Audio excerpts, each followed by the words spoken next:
right. Hello, everyone. Right now, I'm just checking how to use this. This is my first stream, after all.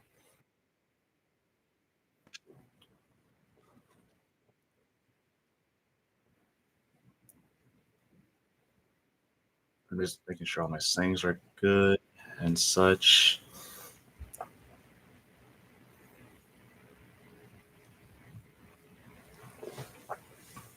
I just getting my notes too.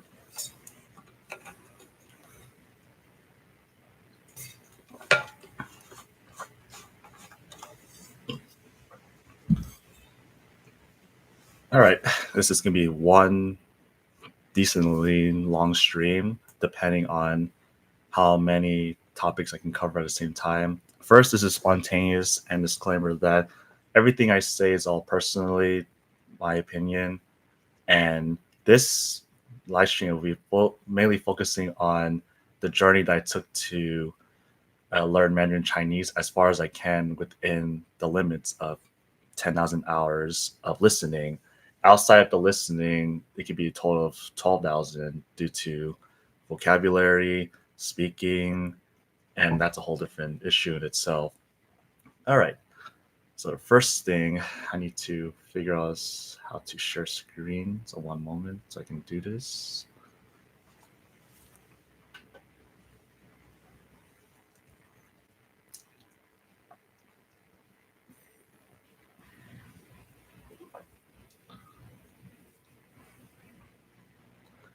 If there's anyone there, feel free to send a message so I know that there's someone I can refer to and talk to during this time, because it'd be great to have people to talk with, no problem.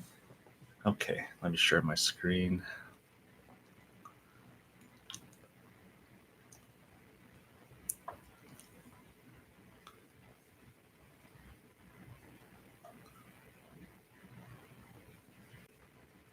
All right.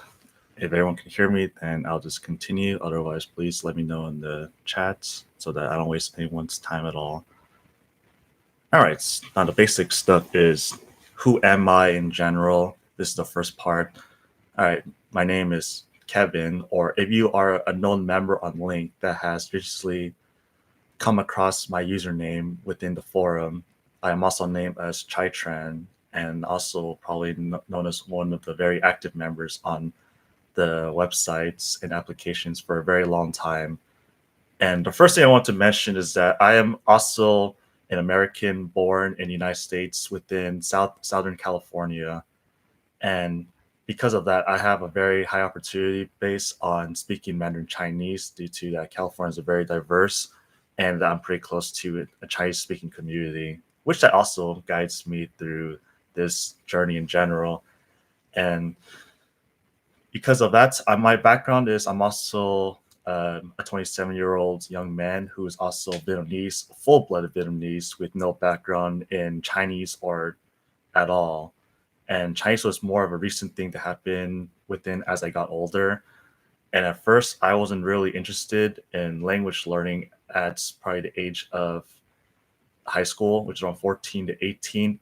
After 18 is where things started to spiral, because when I was in high school, I took a Spanish class, and as if any other person would do, they had to take a language class in high school to get the curriculum to even graduate from high school.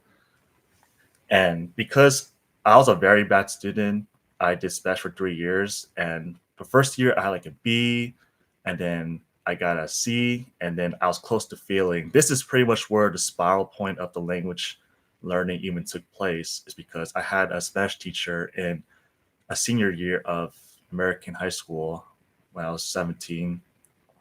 I was close to the edge of failing. I had a D plus, and I was super bad in this context because I didn't study at all. I didn't care about Spanish, and I thought, why would I need this language? Because everyone speaks English.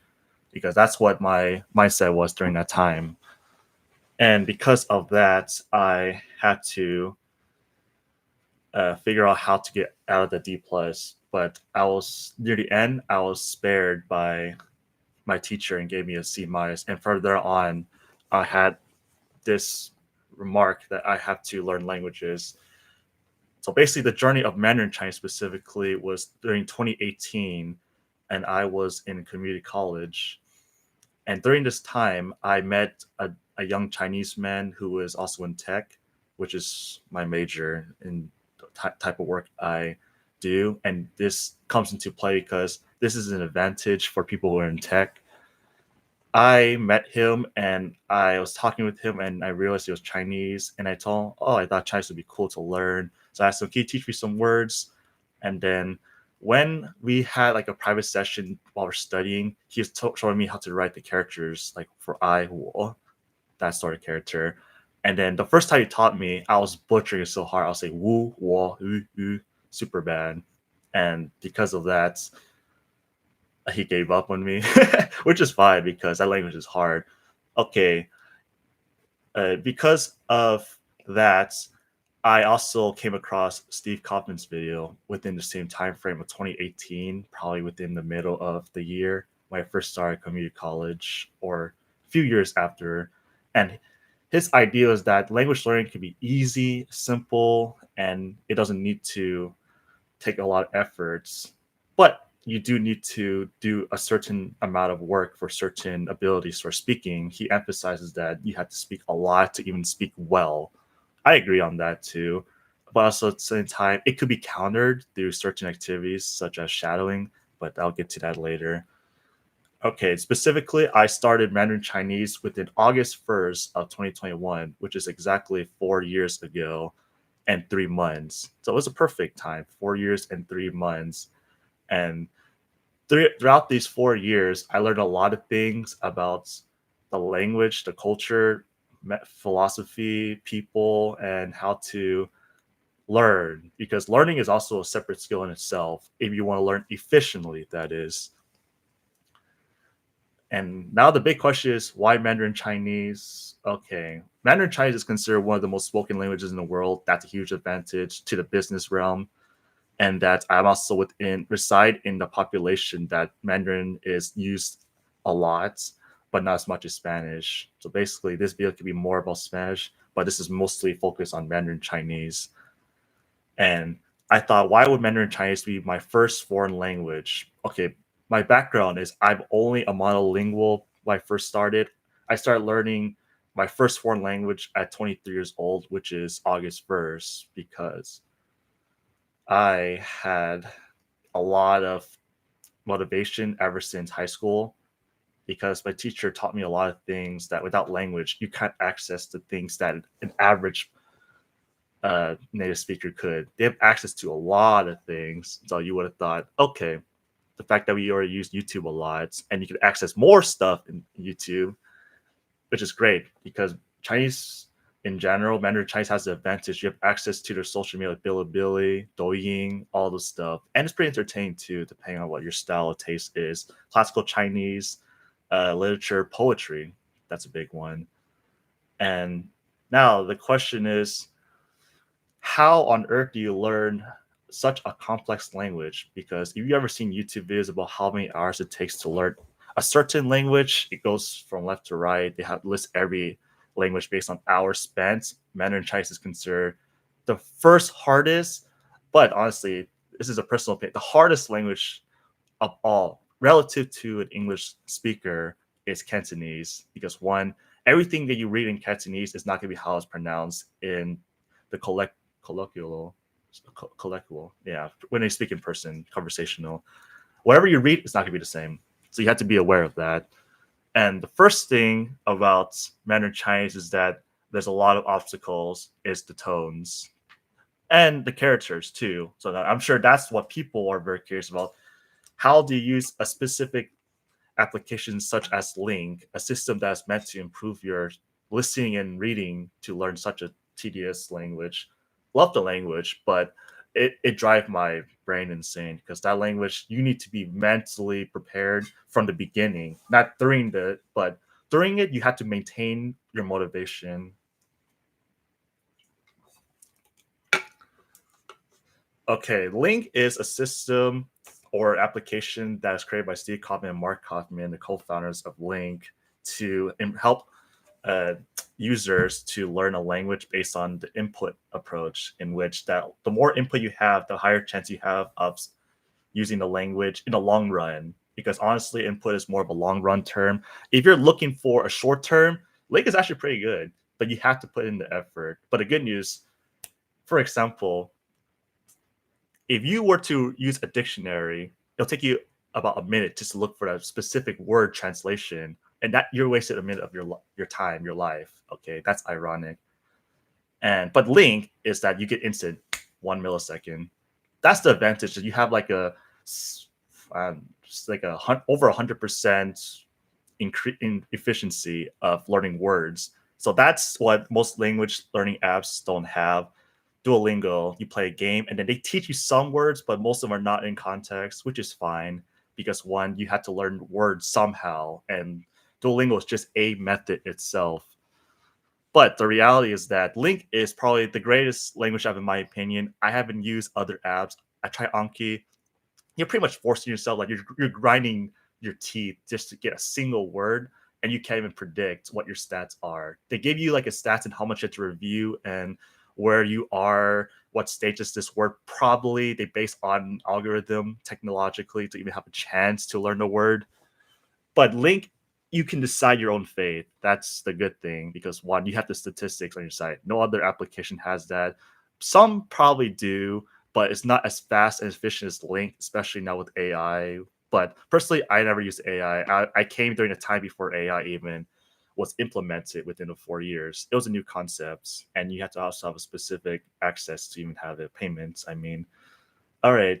Now the second part is why did I do this challenge? Okay, the 10,000 listening hours was specifically for the fact that the AJAC community, the all Japanese all the time, existed for this purpose. And I heard Matt versus Japan during this time, or I heard of the creator of AJAC thinking you have to listen 10,000 hours to even have a chance to listen, to be fluent for the listening comprehension part. But the part that people don't realize is that everyone usually reads, but listening is a separate skill and it's its own art in itself. But the fun part is the moment you even hear your first word out of context, that's where it gets motivating. And you need the motivation to even continue on this such. Okay. And I'm just reading my notes real quick. Okay. Let's see. I'm going to have to pause real quick. Basically, my next point is that I'm just going to show my stats in general and describe my time frame. Let me start with the known words. So since I started this application in 2018, I actually started this challenge with approximately 5,000 words. But the thing is, 5,000 words doesn't get you far. Okay, because the Lingq system is that you determine if you know the word or not, and you have your own conditions to even determine if if this word is probably in my head and can I access it? That's a whole different topic itself. Basically, when I started Lingq, I just used it casually. Back in community college, I was 19 years old, and pretty much I don't really count this frame because I had a lot of off and on sessions, and it was not consistent at all.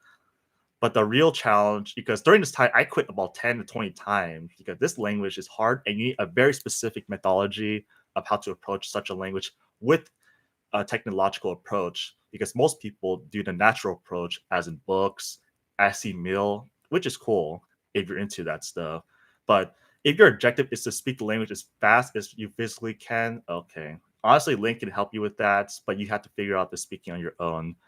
So basically, I started around 2021 August, and around this time, I get 5,000 words. And recently, from there on, I just took a very specific approach to get 100 words a day because monthly, around 3,000 is about 100 words per day. The thing is, in the beginning, it's actually pretty hard because first, you have the advantage that Mandarin Chinese is a long-term language. People don't think about this enough because they give up so fast. Mandarin Chinese was not meant to be a short-term language. It was meant for a long-term session. The advantage is that once you're there, your ability to multiply or snowball effect is tremendously higher. For Spanish, it's like consistently even. Okay, I think I can draw, for example. If you're learning, let's see, I need to learn how to draw here. If you're learning Spanish, the framework is pretty consistent. You have a chance of learning the language faster because it's a level 1 language and it's a category 1 according to the Foreign Service Institute. That Spanish is more up in the beginning. You have to do a conjugation, so your rate might be like around this, and then but your chances of learning the word is so fast, but you think it's very consistent within the long term. So this is, I'm just giving an example. This is Spanish. Okay, but now you have to consider Mandarin Chinese. This language is not for the weak. You have to be mentally strong. But if you do decide to take on this challenge, you need to know that at the end of the tunnel, you have access to a lot more things culturally, spiritually, mentally, and the fact that everyone on the planet, there's always going to be a Chinese person somewhere. Always going to be a Chinese person. They always are everywhere, and you probably have an opportunity to speak with them. Unless they speak Cantonese, then you're in a different issue. Okay, this is for Mandarin. For Mandarin, my opinion about Mandarin is that you're going to go through a long term of just flat out this for a very long time. Maybe within a year, if you work hard. But the thing about this language is that this language shoots up, like skyrockets high, because one character of this language can be multiplied to like 5 different words. Okay, all you do is flip the word around, you add it, you come out with a different word, and you can guess. This language is a lot simpler in the long run compared to you learn Spanish or French. The advantage is that you probably can learn Spanish and French instantly because like 30%, 40%, I don't know the stats, the vocabulary is exactly the same as English. Okay, romantic families, but English is like a Germanical language. It's within the German family. But the advantage is that the Romance languages are very similar, like cooperation, something like that. And Mandarin, the disadvantage of Mandarin is that you're going to be very depressed in the game because how hard this language is. This is not meant for the weak, as I mentioned before. But once you reach the certain point that your ability to accumulate words at a faster rate, that's where the addiction comes in. Okay. But the good news about this language is that, okay, I mentioned that words can be combined. Okay, for now, I'll just skip to the next part. So basically, my stats for known words is that I kept at 100 words consistently for about a year and a half, and I reached a point around 60,000 that my rate dropped tremendously because I thought this is the end of the road, and I only need these much words to even function in the language. Okay, but the thing is, there's a user that was asking about, is it worth pursuing more words for the chance of better stuff like content, like medical, political, even to that stuff that you need a lot more words? I guarantee you. Okay, Lingq, in terms of the stats of what you actually need. All right, one moment. I think in my PowerPoint, there's actually a very good thing. Okay, for Mandarin Chinese, Lingq claims this is the actual numbers required to hit certain frameworks, beginner 1 to advanced 2. If you want to translate this in reality, it's probably A1, A2, which is beginner 1, B2, B1, B2, intermediate, and then there's C1, C2. Okay. You can actually functionally in society with this amounts, but if you want access to the very advanced stuff, as in maybe like what elder people will talk about, you're gonna need a lot more words. If you want to shoot for a specific number that guarantees that this will hit the exact framework as A1 to C1, get these numbers and multiply by 2. That's exactly what I think will be matched exactly. I can possibly claim that all these languages, if you multiply by 2, that is the almost equivalent of what the FSI is claiming, the word amount. The good news is they're probably right here that you only need these certain amount of words to even function in that language, which is fine. Okay, but I'm just personally claiming you need double the amounts if you want to access like C2 content.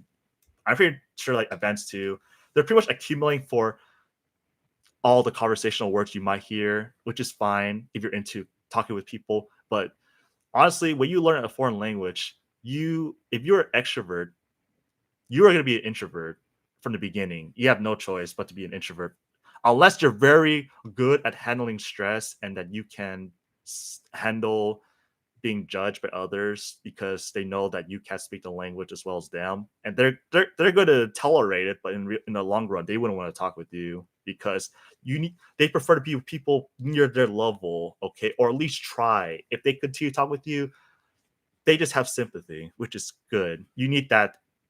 We have a teacher, or you want to talk with people, friends. You need that. And okay, for the listening parts, in the beginning, let's see, 2023, I listened about 6 hours, and I pretty much reached the point at 8 hours somewhere. So this is all time for all speaking. My faults. This listening. Okay, for listening, back in 2021, I went all out every month, 8 hours a day, because I did the AJAC approach. But this is also a thing that most people probably don't know, is the ALG program. Math versus Japan. If you follow Math versus Japan, you will be aware of his latest video about this. I followed this specific chart 4 years ago, and it claims that each level represents 200 hours of listening. And I think that's a good point, because there was a user, I think named IMAT uh, on Lingq. I admire that user a lot because she gave me some good quotes that I still use to this day. That I still claim this quotes. Every 200 hours is like a level up, but every 1,000 hours is evolution. See, there's a lot of things about language learning that people don't consider, is that the philosophy side and the frameworks, right? Because language learning, okay, people say it's easy. In reality, it could be easy. But if you're a complicated, significant person, individual, you're going to realize that you need to have a very specific approach for you personally to even have a chance to achieve the goals you want for this language. And it's not easy.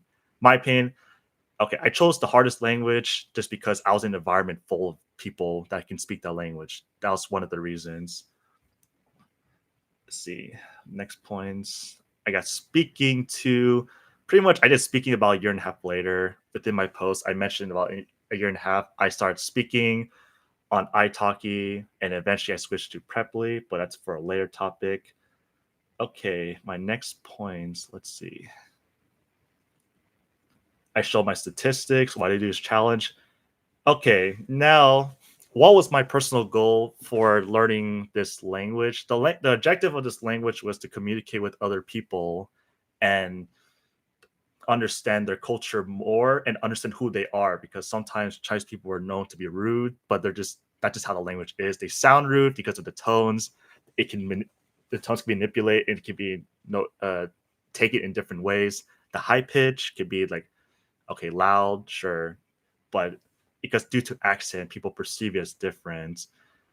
And the cool part is that I would like to use the language whenever I want. Okay, personally, in the beginning, you have this drive to speak the language to someone once you gain results. But when you reach a certain point, like 4 years later, okay, let me do this. Within the first year, I'll just see my motivation. The first year that got me going was girls in language learning. For Chinese, I did girls because I saw like the girls, they're beautiful. And then that was my motivation that started all, because you need a very strong motivation to start. The second was because of culture, that okay, they do this certain way, they're very kind in reality, they're just very straightforward. And then I learned that because I play uh, badminton, which is a hobby or sport, and that sport is Chinese dominated, and always have an opportunity to speak if you actively seek them out. And the third year was because of the people, and I realized that it's actually very nice to talk with the people, and they teach you culturally about things that I probably wouldn't know, because I'm American. I look like a bit an Asian, but I'm actually American. I'm Vietnamese, and I don't speak Vietnamese during this time. Okay, I didn't speak Vietnamese at all. I was like what they call a disgrace to the family, right? I was one of those monolingual Asian-born Americans. So basically, Mandarin is my first foreign language, my second language to speak. And yep, the goal is to communicate with others, understand others and the culture, and I just want to use it whenever I want. The fourth year is pretty much we reached the point of okay, it's just nice to have the language because in reality, the fun part of life is when you're chasing. That's like a very big philosophy. Life is more meaningful when you're chasing something. Otherwise, it's very boring. So once I achieved this, I reached the point that okay, now I have it. Now I'm just like an average person again. So I suppose the average person response is do something else, do a different hobby, and move on. Okay, why Lingq? This is the part that most people don't think about. I can guarantee you I have some points that probably most people don't ever think about, and it's pretty useful. I'll try my best not to sugarcoat it or hold because a lot of YouTube videos they just hold it for 10 minutes and they tell you the reason at the end. I just skip to the end. Okay, the benefits of Lingq is that the acquisition for vocabulary is extremely fast. I guarantee like 100 times faster. If you were to compare like the polyglots back in the day, I guarantee they had to look up a word every second, and that takes a minute per word. But you had to do like over a few 100,000 times for the chance of to attain the entire language. Okay. Lingq gets you that instant that the rate is like 100 or 1,000 times faster because you have the ability just to click on the word, instant translation, and then you got that translation. Good. Okay, move on. Next word. You'll forget it, but you'll learn it faster compared to if you use a dictionary. Okay. Anki, sure, but you have to manually do your work on each card. So imagine how long that takes. 1-2 minutes per word. That slows you down. Okay. To the community, everyone's very active, and there's always someone saying something in the forum every at least an hour, which is fine. Or usually every 30 minutes, the rate's like an hour, 2 hours. I'm at the forum every single day. I've been on the forum every single day for the last 4 years. I'm a librarian, the title. I used to have like the red badge, means I'm able to access actual content, but I got demoted to green because I wasn't active on as a member, like contributing to the content such. No, I've been with the community for a long time, and I was like acknowledged by few of the members or the employees, but yeah, one of them is not no longer like a main librarian. The one with the purple badge, if you see it in their icon, one of them recruited me to be a librarian. I took the opportunity. I thought it's cool to have the symbol so everyone can know that I was a librarian. Okay, this is the part people don't take it for granted. Sentence mode. Okay, when I started the language, sentence modes came to me a year ago, so I didn't have this ability to even access certain sentences and listen to the audio of the specific sentence. I did the raw approach, as in you have the script on Lingq and you have to press the play and it plays free for all, as in you have to track the sentence yourself and you have to keep track of where you are every time on the page, and that could be very hectic. So basically, the first 3 years it was all free for all, and then the last year, which is within the last year and a half, sentence mode was a blessing. Oh my god.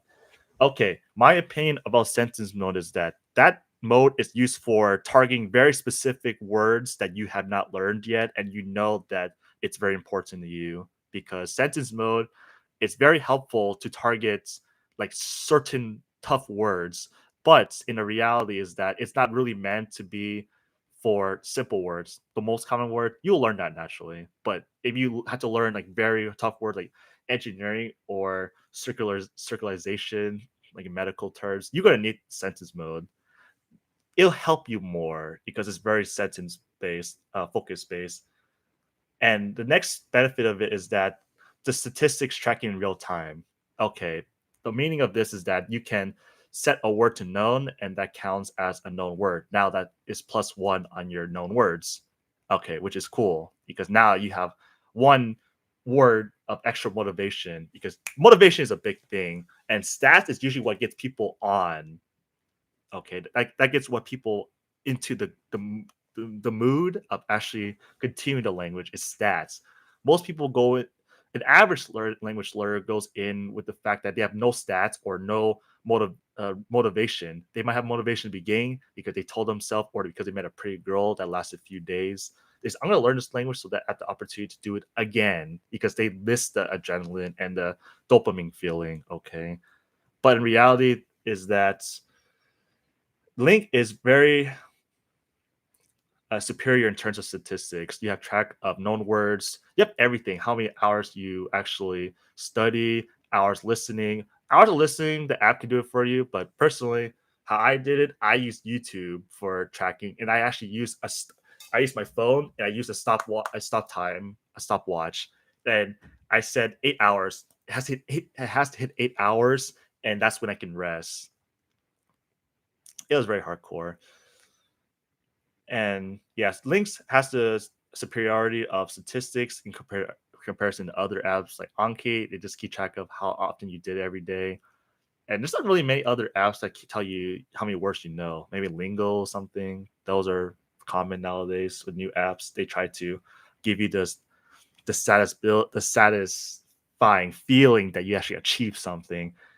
Duolingo, they pretty much weaponize it in that they try to get you to feel a certain way because for example if you learn or you use Duolingo, if you create your own sentence and you said correct, you get the dopamine hit. That's the trap, because in reality Duolingo only helps you for very certain situations, like if a bear crawls out of the asylum. Like it's super random. I'm pretty sure I came across that sentence once for Spanish. Okay, this is during like high school that I need to learn Spanish more, so I had to think of ways. I didn't know about Link, but because back then it was a paid service, I had then had the obligation to pay for the service because uh parents thought why spend money on an app when you can get a book for free on the library. Pretty much do the hard work. Okay, the next part, the benefits is you know the progress in lifetime. You're consciously aware of your progress of during the lifetime, which is the same thing as the statistics, because every time you're learning every day, you're getting track of how many days in a row you've done, daily habits, like how many hours you did today, and then you check the last 7 days. Okay, most people do the 7 days. That's why they set as defaults on Link. And also, it's very good on focusing on diverse vocabulary. The tough part about Link is that you are in control of your content, and you have to find your own content too, and that the words can be randomized. Okay, because unless you choose like very easy content, you're gonna be seeing a bunch of random diverse words depending on what content you import.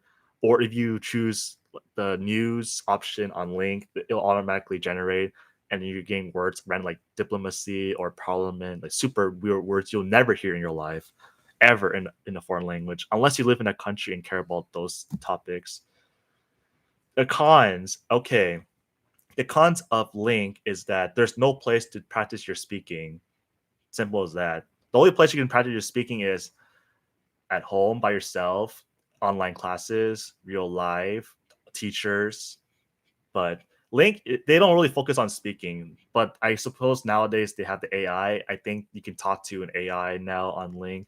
I never used it because I thought it'd be weird to talk to an actual bot. It's in reality, if you can lower your ego and talk to the bot, you will improve faster. But personally, I can't do it because I don't have the mental capacity to talk to an artificial. Okay, now this is the part most people don't even realize subconsciously, is that the cons of Link is that you're dependent on it. Yeah. Your personality relies on how many words you know, what level you're at, how many words in general. Okay, this is the sad part, is that if you love Link, you're pretty much dependent on it, which is fine because one, it gives you the results. Okay, what you sacrifice not knowing where you're at, but you are independent, or would you know? Oh, sorry. Would you rather know what your progress is and be dependent on it, or would you rather not know your stats and be independent from everything? That's pretty much Asomil. Pretty much, you start self-study, like people that write in notebooks and stuff. Like you don't even know your progress. You're just writing, and you know, okay, if I do more and more, something good is going to happen in the future. But Link, it has the benefit that you are consciously aware of where you are in real time, which is good. Some people could claim that you're not sure in real time either, but it's better than nothing. Okay, it's you can write your stats in Excel, like how many hours of listening I did today, and that wouldn't give you much. Okay, another con is that, yeah, I said it becomes your identity, and that you are fully focused and you're dependent on Lingq on a system, because without Lingq, you're probably going to be thinking, okay, so now I don't know where my stats are. Am I making progress? You're gonna be telling yourself every day. If you decide to drop your premium membership for free and you don't even have access to the 20 free links anymore, okay, that's unfortunate. Honestly, it's pretty worth it. Okay, this is like a side thing, but if you have a debate between the monthly and the yearly membership, I recommend yearly. If you know you're gonna all in, like gamble all in your time for this language because you know it's gonna benefit you in the future, do it the yearly. I had the problem that I did monthly for the first 3 years. I regret it. You can save a lot of money because, okay, imagine an average Chinese class in real life is like $60 to $80 a class, or even maybe for the next month, which is still expensive when you think about it. But Lingq, it's like about $15 a month now. Back then, I paid $12 or $10 a monthly, and they still kept that if I ever go back. But you have to consider that in the long term, Lingq is very efficient. The only downside is that you are in control. You have to do everything yourself. You're pretty much the adult that moved out of your parents' house, and you have to do everything yourself. But when you go to a Chinese class, you have someone to guide you. You have someone to control everything you're doing. Okay, they're teaching you the most important stuff, but in reality, you probably will forget it because you personally might not need it at that time. That's the big factor. Do you need it at this time now? But they're preparing you for the long term. Let's see. Okay, the cons of Lingq is that it is very difficult to focus on the most common words. As in, if you want to get a whole list and put them all and learn them all, it's gonna be very hard because a list setup is very depressing and it's not natural to the human being. The natural human being in this era, the modern era, is that you see from left to right like a book setting. Okay, you get a book and you have text from left to right and you read.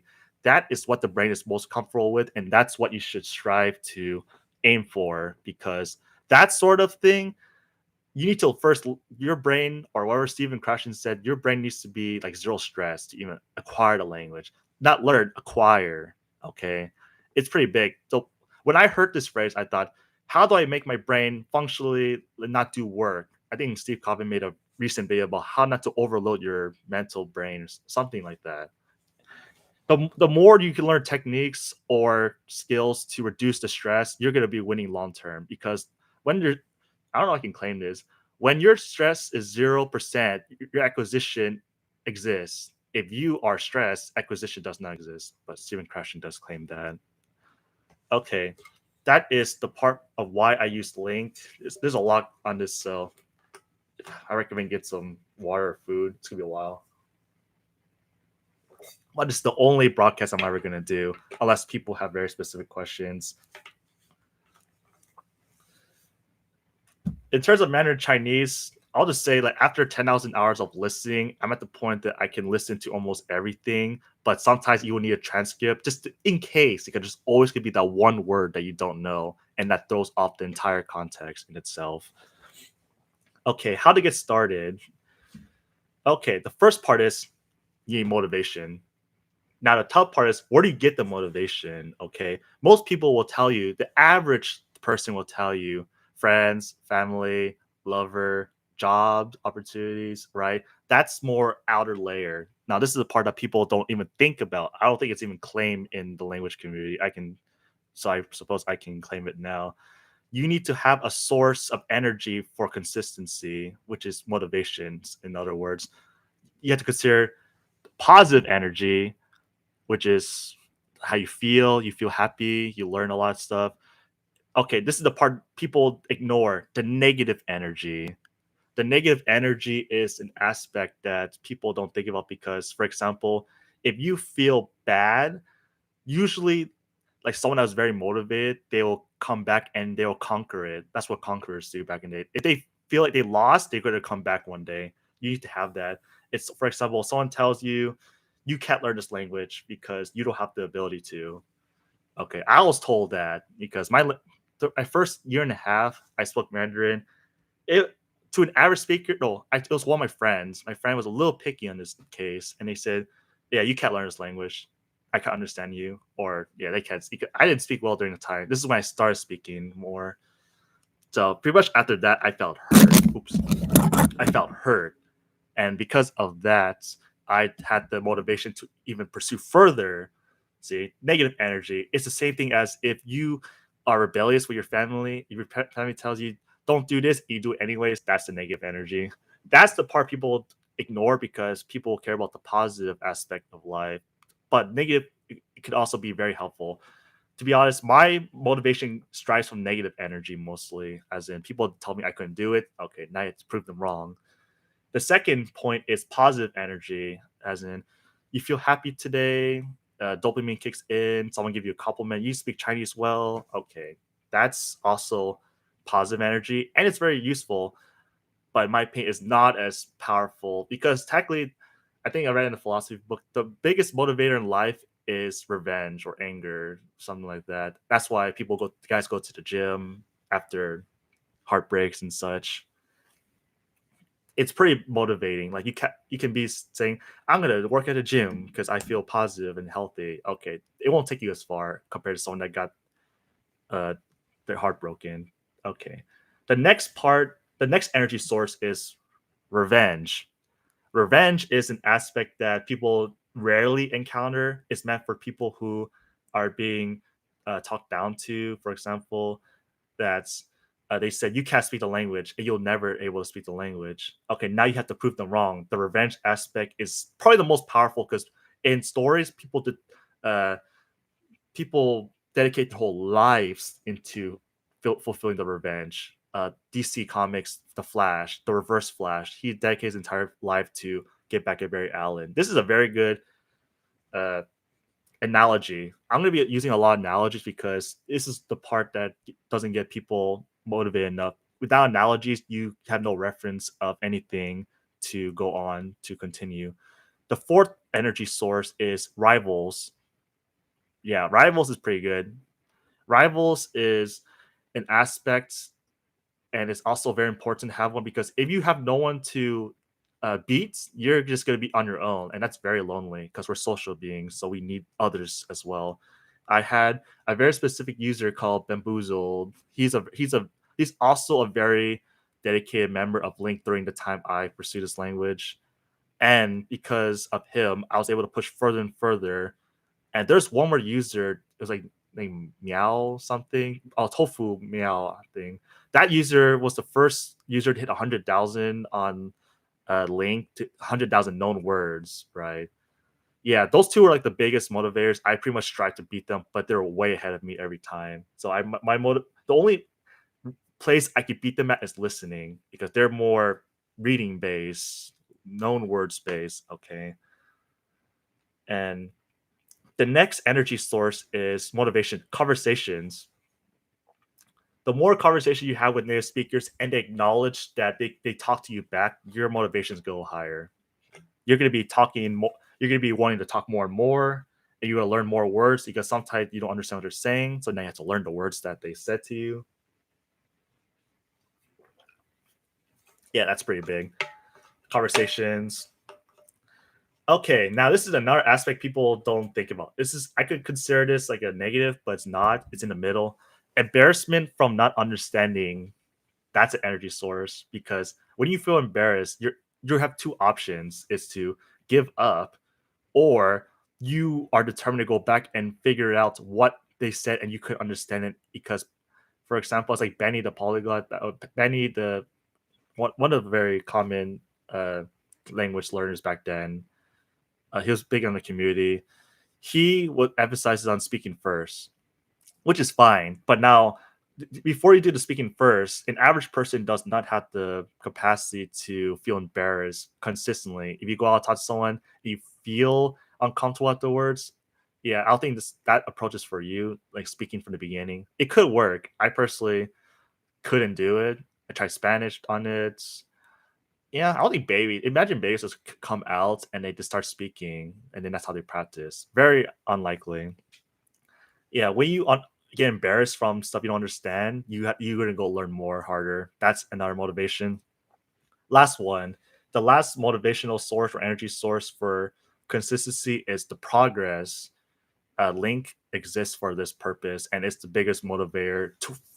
It's the biggest motivator that an average person could have if you are a long-term Lingq members. This entire stream is meant for Lingq members. The people who are not Lingq members, this is meant. You can get the benefits from the middle of the stream near the end because we're currently in the beginning, so there's a lot to talk about. All right, now I actually have my own mental castle of who do I rely on to get certain information. I have here that for philosophy, I go to Steve Kaufman. He gives a lot of good philosophy about language learning and what you should do. You should notice, you should listen more, dedication. Do you have fun? Do you enjoy the language? That's actually pretty important. That's the positive aspect of motivation people focus on the most. And I go to Stephen Krashen because I refer him to as the researcher because research is important because if you don't do your research, then your efficiency to learn the language faster is pretty unlikely. It gets very hard. Okay, Stephen Crash is a big influence in almost everyone's life, especially Steve Kosman. But he became aware of him a lot later. I was aware of Stephen Krashen about a year and a half after I achieved my goal at that time. Okay, now there's also for speaking approach and translate. I go to Luca Lemper Yellow. I don't know how to pronounce it. I don't speak Italian. He's very big on. When I first heard about him, he was big on speaking first and progress as go by. Okay, yeah, he's pretty big on speaking. But I heard now after watching his videos, he's pretty more on input. He's like balancing out more input now compared to before. When it comes to reading, I go to Steve Kaufman because learning how to read is a different skill itself. Okay, so I go to Steve Kaufman for it, and I have a very certain approach because for a Mandarin learner, I get listening carefully. I don't do the average approach that average person does. An average person learns pinging first, and they learn the tones in the beginning. Okay, I went straight to the characters and I ignore all the tones from the beginning. That's like the biggest bold claim as a Chinese learner. I ignore all tones in the beginning because one, you simply don't need it in the beginning unless you need it for a test. Sure, if you're a casual learner, you don't need the tones. I'll explain why later. All right, for shadowing, Alexander Argaeus, everyone knows him, the creator of shadowing, the method itself. Pretty much the concept of that you hear lifetime audio and you have to mimic it in real lifetime. That's all it is. It's very useful though, because one accent improves your rate of speed. The speed as you talk increases, and one you do learn the listening comprehension more and more. But since your mental capacity is focused on the speaking, then your listening are going to be canceled out, right? The positive, negative. The positive, if you focus on the speaking, then your listening is like denied for a little bit. All right, the final um, person I rely on for it's the speaking mentality, speaking mindset. This is an aspect people don't think about at all. Okay, I rely on a man named Michael the Hyper Polyglot on YouTube. On YouTube, if you don't know who he is, then he's pretty much a guy who speaks 12 languages and he has a very specific method. But if I did not have Lingq, I would do this guy's method, Michael Hyper Polyglot. You can look it online. He's pretty good. He pretty much teaches you how to learn words without like online apps. Like, he has a tutorial on Lingq, but he doesn't use Lingq that often, I believe. Yeah, if I did not have Lingq personally, I would not learn Mandarin Chinese. I'll just stick with being a monolingual for the rest of my life because learning language is actually pretty hard. Tackling Mandarin Chinese, you need to spend 10 years of your life to even have a chance to even get to a high level. That's a long time. I don't think people have 10 years of their life to dedicate to, but you have to be consistent every day, or at least almost every day. Okay. the next part is okay. The difficulties of Mandarin Chinese. This is the part that people want to know the most. Okay, the first difficulty is, I guess, pinyin. Okay, because one, that's a whole different system. It's rom, romaji, and they give you like the line on top of each word. That's pinyin. Okay, the second obstacle is like the image aspect, the characters, the drawing. That's a second aspect that you had to consider. Three is the tones. Okay, the tones is actually not that hard to figure out, but if you need it now, like you want to talk to someone now, okay, you do have to focus on tones. Personally, I claim that I did not learn the tones for the first year and a half and I ignored it completely. Okay, because on Lingq you have to determine your own conditions for learning each known word, and to once you give your own known word, if someone asks you, you pretty much have to back it up with whatever uh, claim and facts. Okay, this is your personal choice. Lingq is all personalized for you. You do it your own way, and then if it doesn't work out, okay, you tried your best. Okay, so basically, the difficulty of Mandarin was the characters, the pinging, the image of itself, and the tones. That's just the first one. The second is the listening part. Okay, now this is the part people think about that you have to learn. Okay, people probably think you need to learn the tones to even learn how to listen.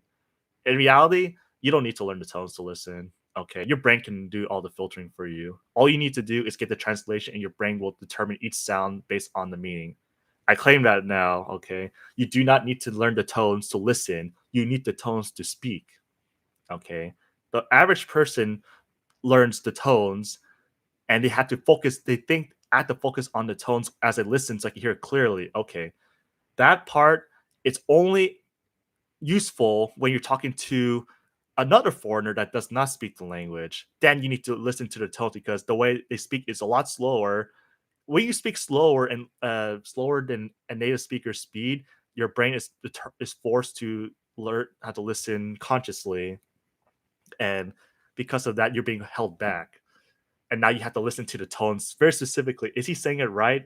Okay, because you only have to speak in a way, a mimicking way that as long as you sound like the native speaker, then you have no problem. Yeah, the tones are pretty much like an illusion because babies don't learn tones; they just copy and mimic like a mime does. Okay, that's pretty much the idea. The third is finding the right content based on your level. Yeah, that's the hard part. Back then, they didn't have comprehensible input content. Everything was just raw history, poetry, and stuff that's not useful. Because when you first use Lingq, they use like the mini stories, but that stuff is okay. It helps, but your brain cannot learn what you want to learn. Like your brain is a separate being from this case. Okay, for language learning, your mental brain is not you. You are you. Okay, if you want to learn how to say I want this car, 我要这个车, okay, your brain can learn those words, but it will not learn it now. Okay, it'll try it because you command it to learn it, but you really can't learn it at the instant. The brain learns whatever it wants. It's like having a rebellious child in the house. You can't control that rebellious child, but it will come back to you eventually, no matter what. If they don't, okay, then I guess you're on your own for now. Okay, for content of level, you're gonna have to have three separate categories. One, the beginner content, medium content, and advanced. Advanced is optional because the intermediate covers already most of everything. Okay, advanced such as podcasts, you want to eventually reach the podcast section. Podcasts, interviews, dramas. Okay, those are your objective. The objective of Lingq is depending what you want. Okay, I can claim this too. You do not need to learn how to read to learn a language. You need to learn how to learn words, and then because when you create a sentence, it's just words. So if you put one word next to each other, it just creates meaning. Okay, that's pretty much the debate that grammar is not important. The good part about Chinese is that grammar you don't have to learn at all. It's the same thing as English. The only difference is that the location in the beginning, that you say I'm at the market or something, or I'm at the market to buy food. 我在这个市场买这个事情. So you had to put the location in the beginning. Okay, that's like the only difference. And then there's other parts like uh, I'm from here, you're from there. That's another thing. Or the distance between you and me is this. That's like the only three things. Everything else is super simple. Last aspect is numbers. Numbers is pretty hard in Chinese because they divide their numbers in a certain way. Asian languages, they do a certain way for number counting. We do 1 million, but for them, it's like 100,000. It's like 10王. It's like 10 and then like 10,000. They separate it completely. It's kind of, I don't understand it still. Okay. The next difficulty of Mandarin Chinese is focusing on the most common versus the most diverse vocabulary, because in reality, the most common words will give you 95% of the contents to understand it. 95% is what the most common words will get you. Steve Common claims that the last 5 or few percent is like the most important words. And I believe him, because once you reach 30,000 words in Mandarin, that's like 97. But the 3% less is what determines the meaning of the sentence. And it's annoying because there's like 10 words in the sentence, but there's one word that drives it all away. Okay, you could say a bunch of common words and it wouldn't make any sense until you add like a certain word that determines the meaning of everything. Okay, another controversial: is physical writing needed? In my opinion, I have never wrote a single Chinese word in my life, and I claim this: you do not need to learn how to write. Writing is a personal choice, and if you really want to learn how to write, that's on you. Calligraphy, the beauty, but in reality, you're never gonna write unless you move to China. There's no exception about it. Unless you're moving to China or Taiwan, you're gonna need to learn how to type though. The cool part is we're always on our phones, so as long as you have the keyboard for Mandarin on the phone, that's all you need. Simple as that. The next difficulty is typing. Okay, typing for Mandarin is you just type the pinyin. If you know the pinyin, then you can translate that to whatever character, because there's one way of typing pinyin, but there's like 50 ways of different ways to interpret that pinyin, so it's kind of annoying. But it always get the most common words for you, which is good. Okay, this is more for the advanced, the slangs or the chengyu, pretty much phrases that they use 4-letter words, 3-letter words to determine a whole entire sentence, so that you don't have to say 10 words. Instead, you say 3 words. Okay, this is pretty much the secret to HSK 5, HSK 6, and if you want to trick the native speaker to Mandarin, just learn Chengyu a lot more. Chengyu is pretty much stuff that only they know, and if you know it, you're pretty much got like up here. I don't know Chengyu. I only know one Chengyu. It's like it's like from the beginning to the end. That's all I know, because I never had to use Chengyu. Okay, the next difficulty is the regional dialects. The dialects is actually the hardest part, because you're going to be learning standard Mandarin the entire time. Okay, no doubt about it. But there's always going to be different enemies. For example, not enemies, but different accents. It's going to be Beijing accents, Sichuan accents. There's so many. The northern and the south, like they use a hard R, Churfar, something like that. I used to learn the Beijing accent, then I realized I sound like an old guy. So I don't think that's the goal anymore. And Sichuan, they say certain words that sounds like, yeah, different language. So everyone's because of the political system, they try to force the standard Chinese to everyone, which is useful for the learner.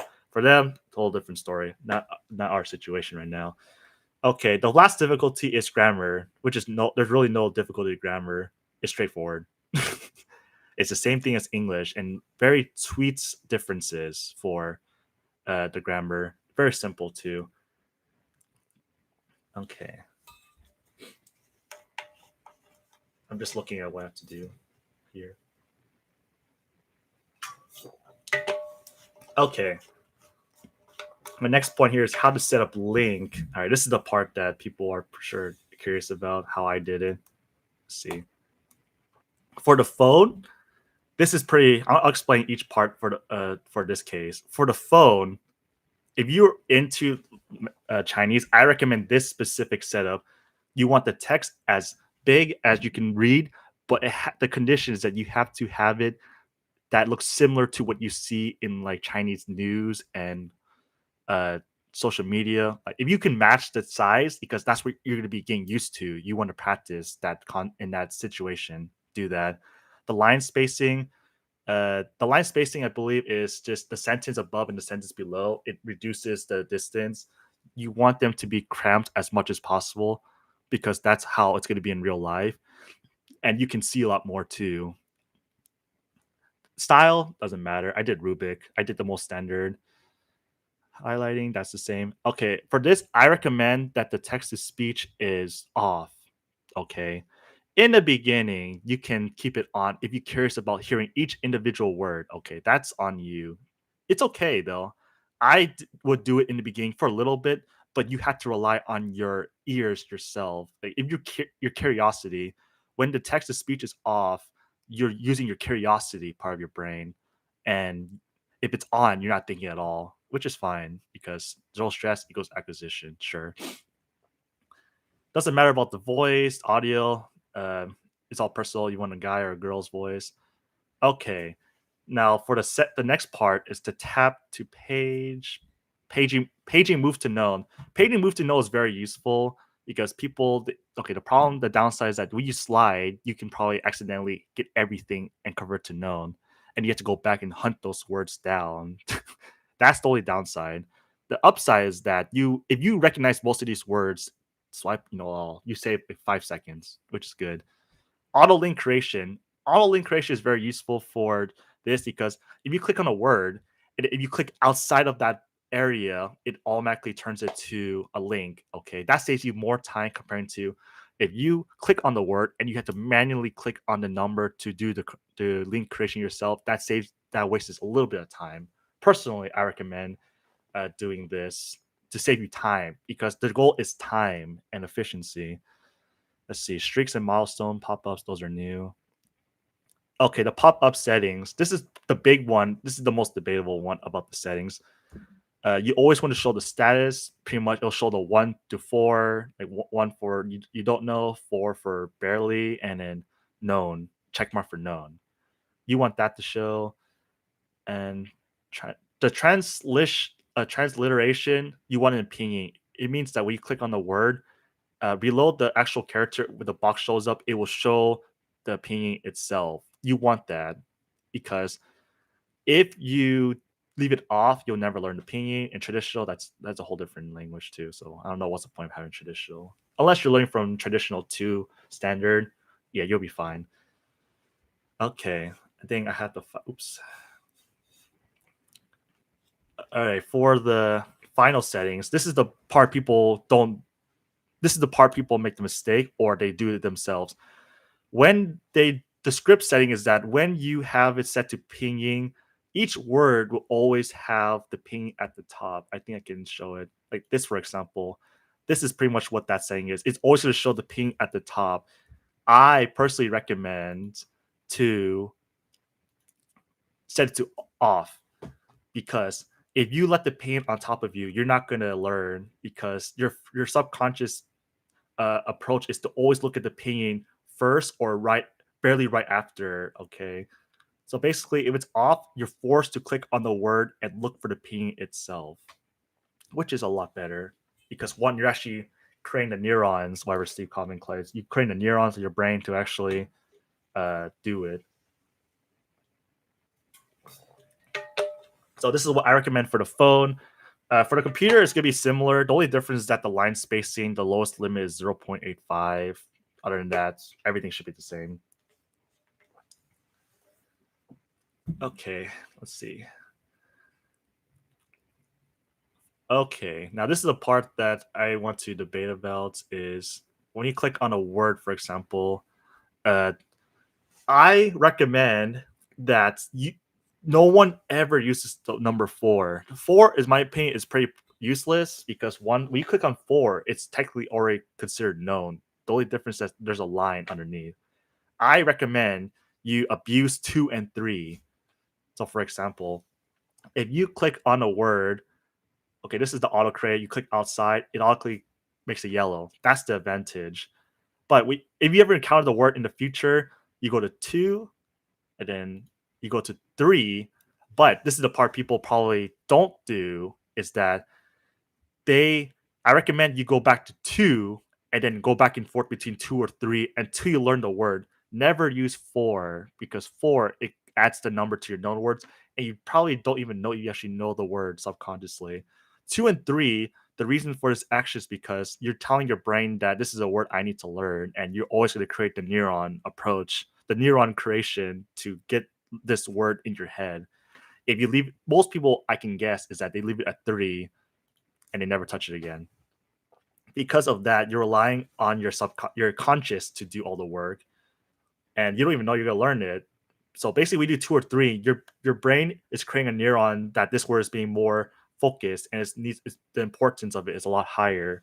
So 1, 2, 3, 2, 3, 2, 3, 2, 3, 3, 2, 3 nonstop until known. The end. Okay. The font's personalized, but you want to match it as close as you can to what the social media for Chinese do, just to make it easier.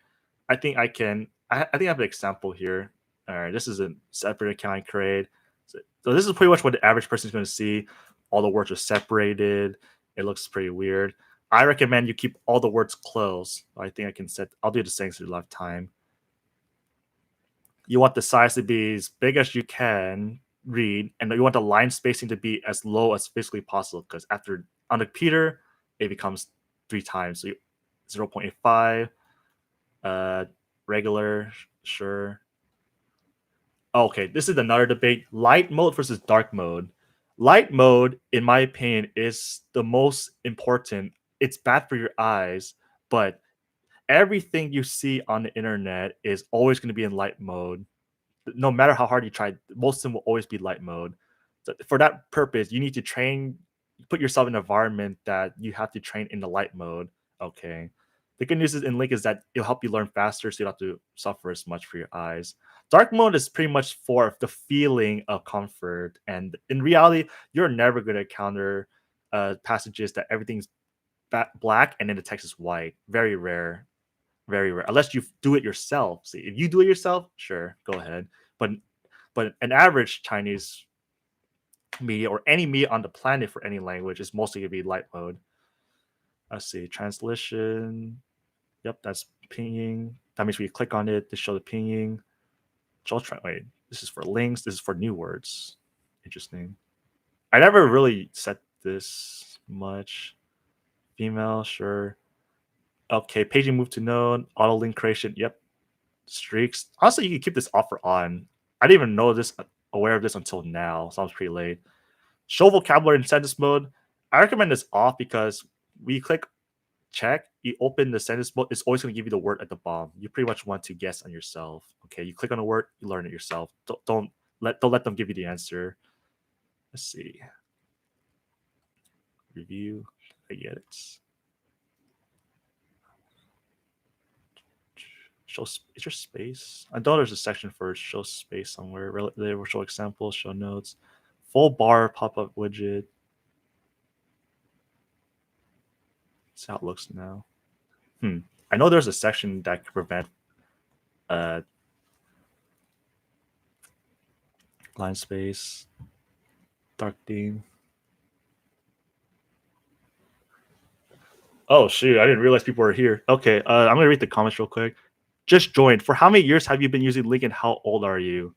Okay, this is Thomas Mill 8258. If he still exists, that I've been on this app since 2018, which is 7 years. But hyper focus on this app is 4 years. Okay. Do you think that your multiply it by 2 rule for known words applies to all Lingq known words threshold, or just language all languages? I can claim it's all languages. Probably. For example, Spanish. Okay. 30,000 will get you a lot, because that's what Google claims is okay. Because they said 30,000 words is pretty much equivalent to a college native speaker. Probably. But in reality, you're going to forget. You're not going to learn. You have to account for the words that. Oh, sorry, I was distracted. Okay, 30,000 words in Spanish is like equivalent of a college level speaker, but you have to account for all the possible words at the average, like an elder would say, or some slang. Like those are a whole separate category. Okay, you have to prepare for example, parliaments or medical or artery, because you go to a hospital, you don't know the word. Yeah, you're gonna be in deep trouble. Do you speak English? Okay, cool. You have a backup plan, but you don't. So you're pretty much putting yourself in an environment that the true test you have to tell yourself is, am I at a level that if I'm being thrown in the country itself, can I survive? Like that should be the ultimate goal. In my opinion, I think I can survive in China about 1 year, because everything else is just gonna be because of the business aspect. You have to get a job. I don't think I could get a job in Mandarin Chinese in China, because there's always gonna be a word, like for example, I'm a programmer. They're gonna use a lot of terms like database or migrating. There's a lot of stuff. Even in Mandarin, I probably don't know those words. I can guess it, but you have to prepare for real life situations if you determine to go all the way.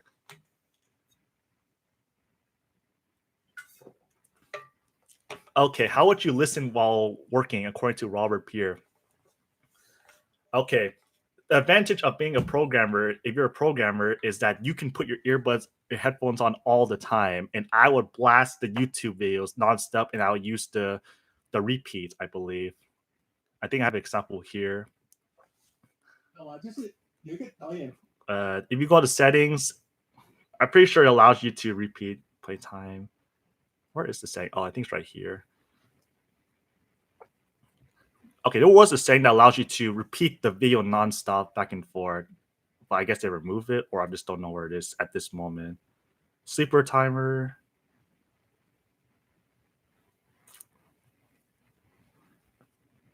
I don't know. For me, I let it go on autoplay. Back then, there was a function that just let you play nonstop, repeatedly the same video over and over. So that's what I did. For the second and third year, I went all out on the hardest content. Hardest context, as in I listened to podcasts, dramas, and interviews, because the the real content that you want to focus personally is between two people.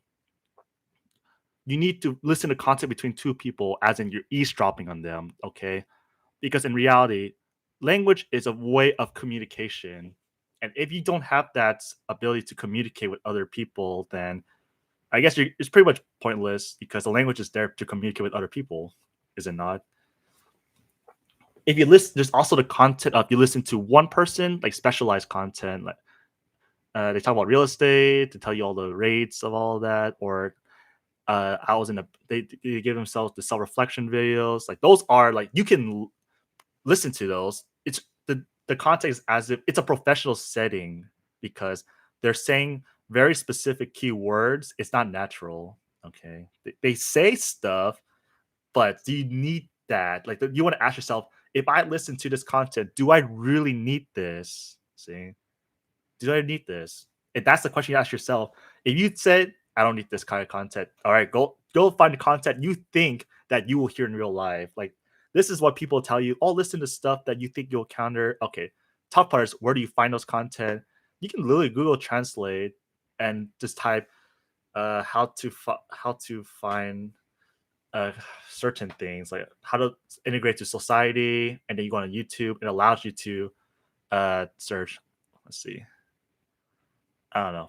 I think for the sake of testing, okay. I don't know. I'll just type. Mm, I don't know. I'll just type how to buy stuff, because back then they didn't have this ability within 3 years ago that you go to filters here, you can click on based on if there's existing subtitles. The only okay, this is also debatable. Mandarin Chinese is one of the only languages on YouTube that does not have auto subtitles, which is true. They might generate it. Nah, they don't. Ironically, even Cantonese has their own auto generation recently, but still rare to counter those kind of things. Okay, so basically, you want to click on subtitles, and you just pretty much just look for anything that has anything. I suppose you can. But the top parts you have to look for yourself. Right now, you're looking in the setup that of Language React. It's added on.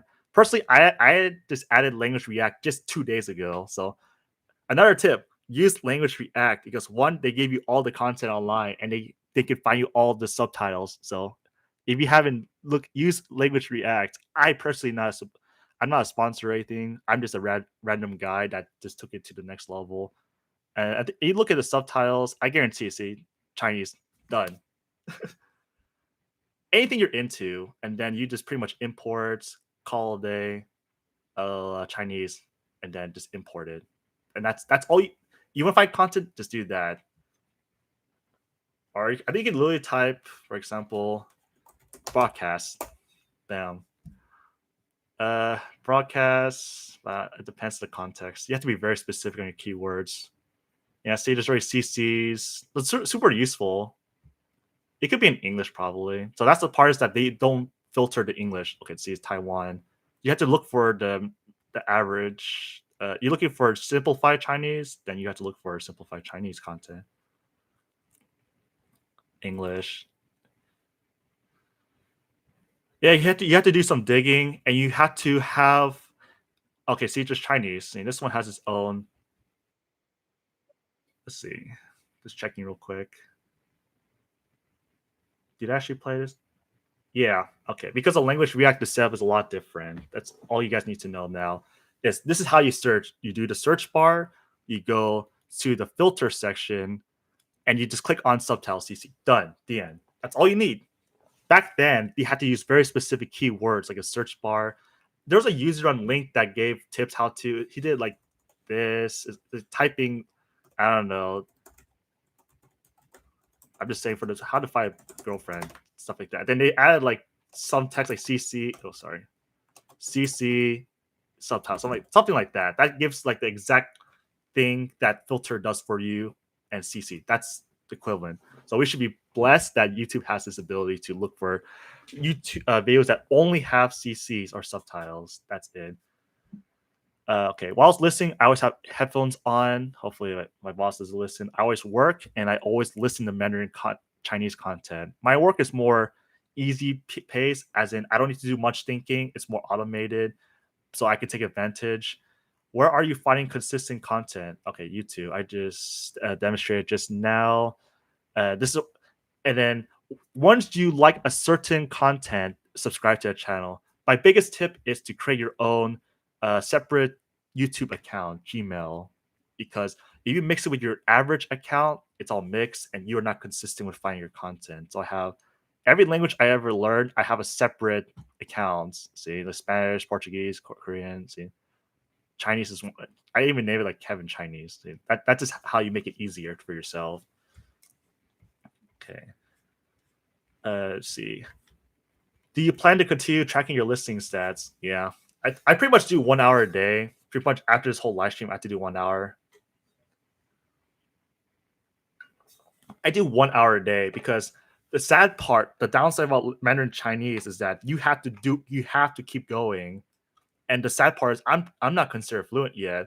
This language takes 10 years. No matter how hard you try, no matter how hard or how good you sound, you need 10 years. The reason you need 10 years is because one, you need the solidification of the language, as in you're exposed to a new word, but that word is not ingrained into you. And because one, you need 10 years to even encounter all the words you have learned. So in my case, I hit 100,000 words. Okay.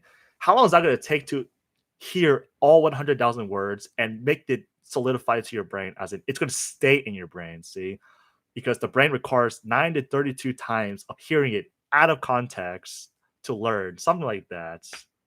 That's for learning words, but listening, it can be applied the same way. Pretty big. Let's see. How do you manage to put in so much volume? Yeah. Okay. This is the part that people are probably curious about. How do I put so much work? Let's see. For the sake of not blinding your eyes. Okay. I recommend watching Matt vs. Japan of what gear he uses. I have normal earbuds. Let's see. I'm just looking at myself. I stream. I have normal earbuds that is soundproof. So that if I go out and I'm alone, I'm always going to wear my earbuds. And if someone talks to me, then that's awkward. The second is that I have a single earbud. This is meant to look like a stealth, as in people can't even notice that you're wearing it. Okay, you just put it in, and you just turn it on, and then it's silent. You put on the beanie, so you have one ear to talk to people and the other just playing. So this is the passive listening aspect. And then there's another part. I actually have a track a whatever counter. This counter is used for when I have to learn how to speak, but I haven't got to that part at all because I'm going off track. How important is it to listen to content you're interested in? Okay, the sad part is that when you in the beginning you have no idea what you like for because this language is a whole different. Okay, people would recommend listen to the stuff you like in your language and bring it to this language. Okay, now you have to adapt to the fact that these people the way they speak are different. Do you like their tone? Do you like the way they speak? Do you like the message you're saying? Okay, in the beginning, your objective is you can like it, but the real interest comes from can you actually understand it? Like that's the only part you only I'm sure you only want to focus on. Can you understand the dang content? If you do, then you're interested. If it's stuff you want to continue listening to, okay. It's pretty important to a point that if you want to learn like advanced words, okay, my opinion, I listen to random stuff all the time because okay, your objective is not to be interested in content. Your objective is to be interested and listen and finding those words that you do not have yet and learn it. Basically, your motivation is just hunting the words. The interest comes later. It's it's optional. I am not interested in most of the content. I listen to real estate content. I listen to health. I listen to podcasts. Okay, so the most average interesting content people like to hear is between two people, interviews, dramas, uh, yeah, pretty much those. Because people love eavesdropping. Usually, okay, they love hearing other people talk. So that's what the hidden interest content is. Always look for content that requires two people, and you'll pretty much be interested automatically. Depending on the topic you choose, sure. Like you're not doing hard topics like political stuff. Okay, do simple. Like what was your life in Taiwan or life in China? Okay, stuff like that. You pretty much just channels called Mandarin Corner. I use Mandarin Corner for the intermediate stage of this journey because Mandarin Corner provides you intermediate content to advanced content, but in reality, it's more intermediate. The pace is pretty much intermediate, and they speak a lot slower once you reach a certain level because the real content is the interviews and they go twice or three times faster than what this channel gives. Okay. Mandarin Core is perfect for intermediate levels because they provide diverse vocabulary and everything is based on stuff that you're probably interested in. Like, why this person left Europe after 20 years? Sure, that's pretty interesting. Malaysians study traditional. So these are cultural shock. Like, if you love romance, they can look up the romance stuff. Romance is pretty much what drives man mostly because we went to war for women back in the history. See, that's like you have to use your advantage that what you actually interested in naturally, instinctively, you want to use that to your advantage. I pretty much listened to more romance related content in the beginning of my first year, and I that gave me all the common words in the listening form. All right. Oh, 1 hour. All right. All right, I'm gonna take like a 2 minute break, so everyone just relax for a bit. I'm just gonna use the bathroom, so I'm gonna hide the camera. I'll be back.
All right, returning. All right, anyone has questions, please throw them because it's probably the only stream I'm going to do. Unless you're a Lingq member, you can ask me personally if you want. This is in the context of Mandarin Chinese or language in general. Disclaimer again, this is all my personal opinion and things that you hear and don't take it too serious. But if you do, I'm pretty sure it's going to be very helpful for you because everyone should be open-minded in terms of what they want to listen to. Okay. What was the reason you started learning Chinese in the first place? Okay. Within the beginning of the stream, I mentioned I learned this language because I live in California in the United States, and it's full of Chinese people in general. Many opportunities, but the way it started is because I once met a very pretty girl, and I knew in my mind she only speaks Chinese, so that makes it more harder. I told myself I can't access this type of girls if I don't know the language. What I told myself during the time. It's a motivation that guys have is romance. It's always gonna be romance. That's the biggest aspect. Do you ever try to memorize Chengyu, or did you just pick them naturally? To be honest, I don't even know any Chengyu. I just hear them, and then in reality, you're really gonna hear them because there's like thousands of them. But Chinese people, they're exposed to it almost daily because they hear it all the time. When you hear a content on YouTube or Lingq, you're not going to hear Chengyu that often. Very rare. Even you do online teachers, they're not going to do that to you because they know that you're lesser than them. You have to. You're the student, so they have to go easy on you, right? Yeah. No matter how hard you try to learn Chengyu, that's very specialized and it's not required. But it will trick the people into thinking you know the language more if you really care what they think or feel. Because you'll reach a point that you don't really care what they think anymore. Because in the beginning, you want their attention, you want to speak to them because you just started and you're a motivated learner. But when you reach like a certain level, you're just thinking, I'll just use the language whenever the opportunity comes. Otherwise, you just go on with your life. If you're in China, then you're gonna learn Chengyu no matter what context. You're not gonna understand it because you probably never heard it. Okay. The biggest problem is that you probably never heard it because if you can't hear it, then you can't do it.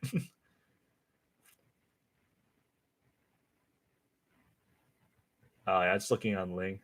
I could probably go in Chinese later, but because this is specific stream is for the Link learners, okay, and then the majority do speak English. I could create a separate video for Chinese if needed, or I think I was planning to post on Xiaohongshu, like the red little book that everyone talks about back then, and create a YouTube language tutorial how to learn language just as a test. Because the problem is, do you really want to prove to others? Sure, because after 4 years, everyone's very curious. Okay, eventually I will do it. I'm just one of those shy guys because I have never recorded video, so this is my first free for all, spontaneous. So I might have to get used to this first. Okay, I keep going off track, but the next parts. All right, I'm still here. Okay, this is like a philosophy. This is the approach. How do you approach such a tedious language? Okay, I call this okay. What people call the input approach, input based. I call it the defensive approach or the aggressive attack approach. I call it the defense is pretty much all in input and then outputs whenever you think you will need to speak. That's the only condition because people that learn how to speak and they never need to speak, then what's the point, right? Okay, the approach is words first, then you listen, then you speak. Simple. Okay. Words, without the words, you do not have the ability to even acquire that word in any context unless someone describes it to you because they always give you like a translation. Yeah, someone said, "Oh, this means that." Okay, you're gonna have to hear that from someone 100,000 times, and they don't have the patience, so you have to do it on your own. That's what Lingq is for. It's the alternative of a person telling you the translation of the word.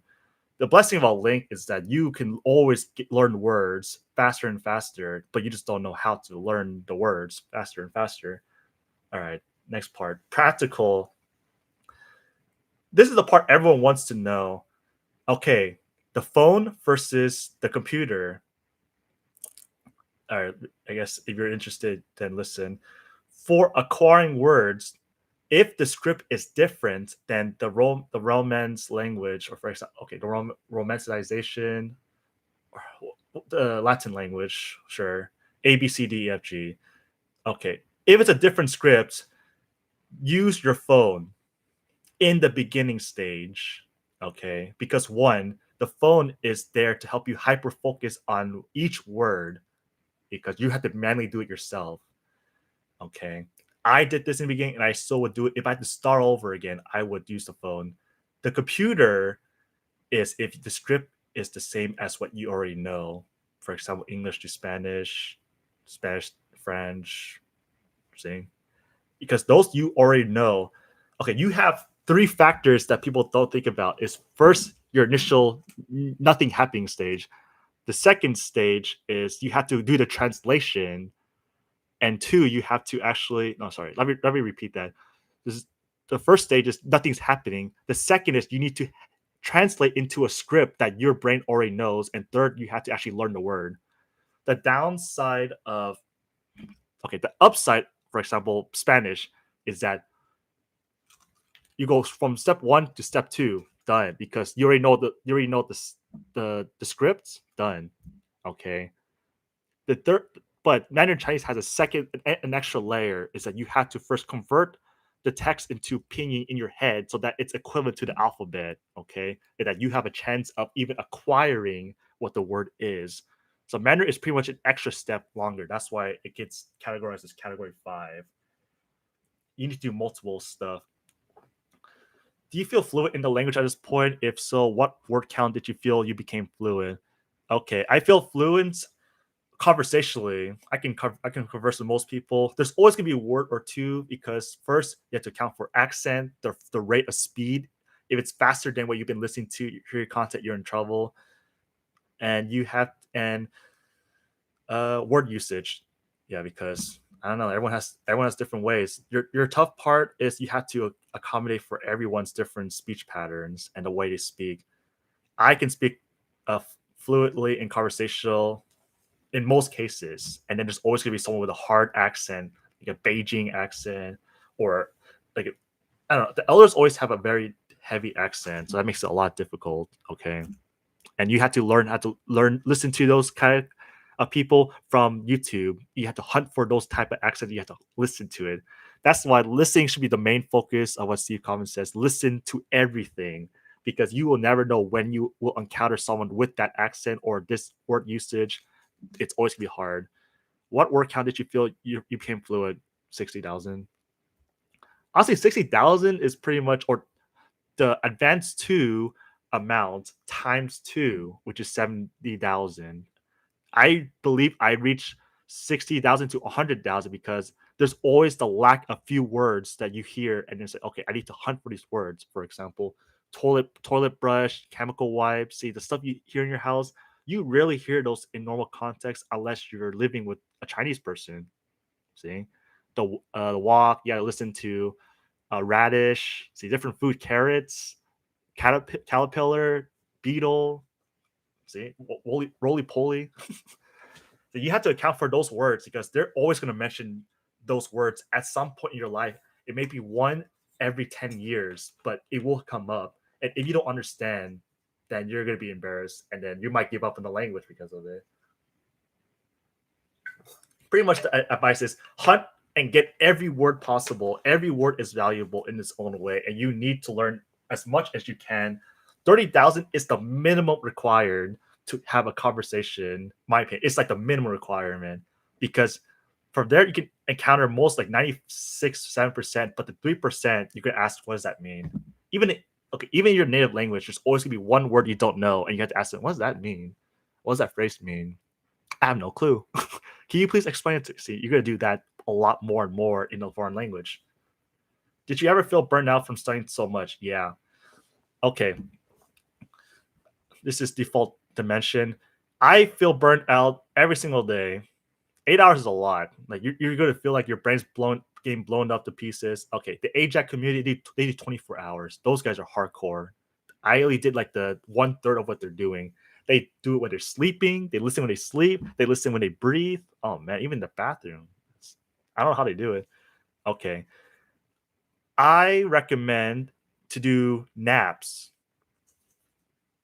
The objective of the nap is to reset your brain to standard position. Okay, if your stress levels was higher, the nap, you need 15-minute naps. You could look up power naps online, 15 to 20 minutes. Okay, yeah. If you're the more you listen to this thing, like okay, I have this tendency of sleepwalking. That's like my secret is that I sleepwalk, and sometimes I do speak the language. And then was one time I had roommates, or sorry, I slept in a room with other people, and then they said I keep speaking Chinese or some language, Spanish, because I had I studied different languages at the same time, and that held me back. And they keep asking, why do I speak different languages? I fuse them. Okay, subconsciously, you can't control what you're dreaming about. Okay, you can kind of control it, but you can't really fall asleep then. When I first started, I did 8 to 16 hours of listening sessions, and then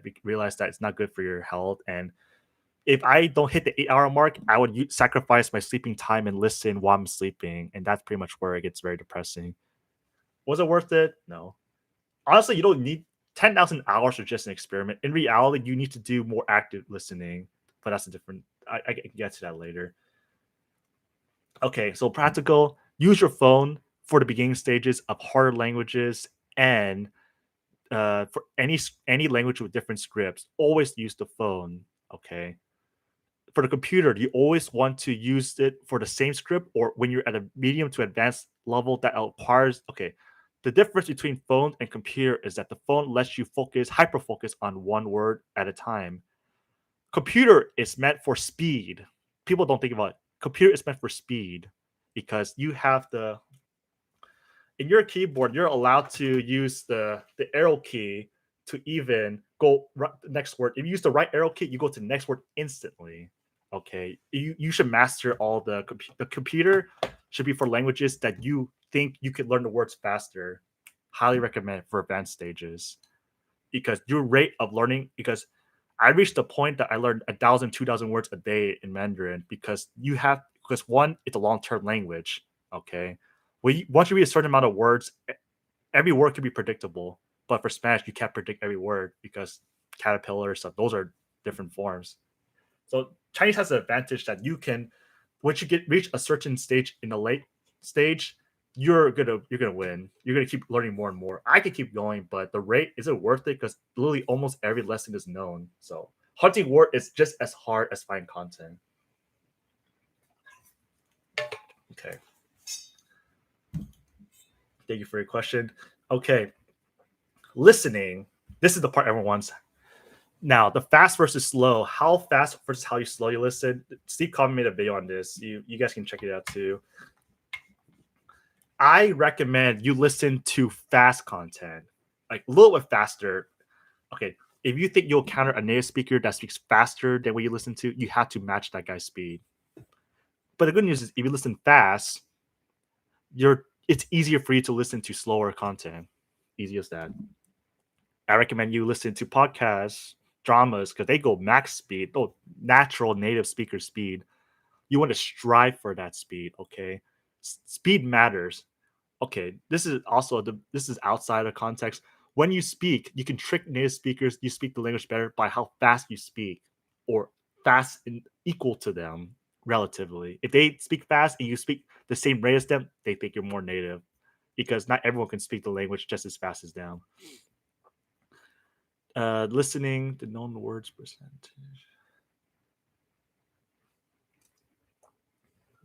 I'm just reading notes real quick. Okay, I have to skip this. I actually don't remember this. Okay, next part: active versus passive listening. Active listening is the action of you listening to listening and reading at the same time to a script or audio. Passive listening is when you're not paying attention and it just happening in the background. My opinion, passive listening is not fully needed, but it helps. I think Math vs Japan claims or says randomly is that 1 hour of active listening slash reading is equivalent to 0.25% of passive listening, 25% of passive listening. 4 hours of passive listening is 1 hour of active listening. Okay. In other words, you're going to need to do a lot of listening just to get the same amount of active. But here's the analogy. Imagine a water wheel. When you do active listening, you're actively moving the wheel. Passive listening is what keeps it going continuously. If you leave the water mill, it can keep going continuously, but at a slower rate. See, that's what the difference. These are good analogies because once you understand the analogies, you understand the context, and you can actually approach it based on how you think is best. So the active starts the windmill or the water wheel, and the passive continues the windmill or water wheel at a slower rate. I wrote the notes here. Okay, this is the part people probably don't think about. The secret stats of Lingq that people don't think about. How many active listening known words you know. Okay, people don't think about this because this is like a subconscious probably. You can probably guess the amount of listening known words you learn a day based on how many translations you've done. Like, I mean, links you did. Okay, these are just theories because I can't really prove it, but this is how you will learn once you reach a certain point.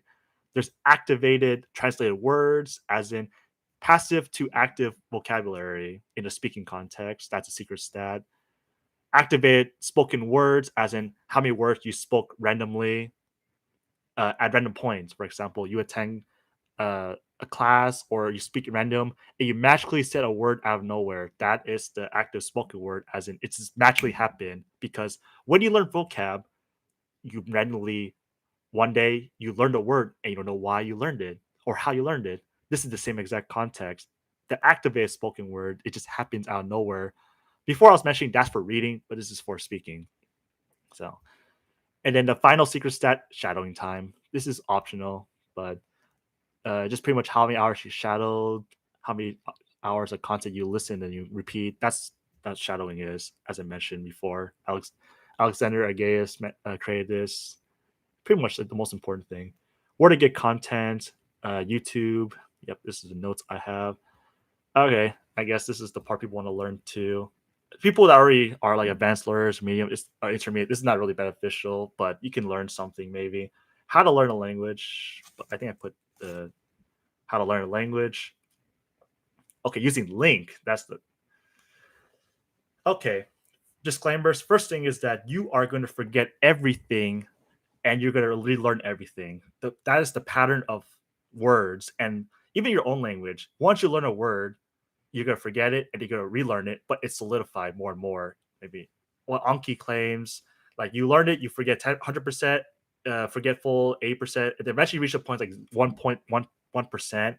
That's pretty much like our native language. Okay, you're going to have to relearn the words all the time, but the chance, in my opinion, you only need to learn about 70 or 80% of the word. In other words, you can, okay, for Mandarin Chinese, you look at the character and you're going to think, okay, can I imagine the meaning of the word? Can I see the translation of the word, like in English? Okay. So, for example, like uh, the market. So you have the character for market, and you have the pinyin for Shichang, and then you have to think of the image of the market. So if you know that the character, okay, you have pinyin, you have let me see, I just said it. You have the character, you have the pinyin, you have the mental image, and you have the actual translation to English. See, if you could get the one of the last two, if you know the exact English translation from looking at the character, you win. If you can mentally uh, know the meaning of the word when you look at it, that counts as known. Those are the conditions that I put on myself. Okay, language learning is meant to get used to it. Don't force yourself to learn it. In other words, you have to see caution, let it be natural, zero stress, acquisition, right? That's pretty much important. You want to let everything be natural. How do you make it natural in the beginning? That's gonna be hard. Yeah. Later it gets easier because to learn a word, it takes 5 to 32 times of random encounterments at different situations. See, people probably claim that in one paragraph, you see the same word one, and then you see it again next sentence of the paragraph two. That, in my opinion, that doesn't count. Like for example, you see this word in this article, and then you see it from a different article. That counts as two separate. See, that's what I'm putting the conditions for this. Besides, it's better for your brain because novelty is important, as Steve Kaufman claims. Google Translate. Google Translate is very helpful for the context of speaking. That's literally it. Or converting from passive to active language for speaking. So there's active words. Okay, you have to. People always say passive vocabulary, active vocabulary. Now split it into two separate: speaking and listening, or reading. Sure, that's like three categories: reading, listening, and speaking. Okay, for listening, you can't really keep track. You can't keep track. That's for your brain to determine. You have no control over that. Reading, you can control over it. Speaking, you have to. That one's on your own too. That's like 50 in the middle. Because, for example, if you say like all of a sudden, let me think.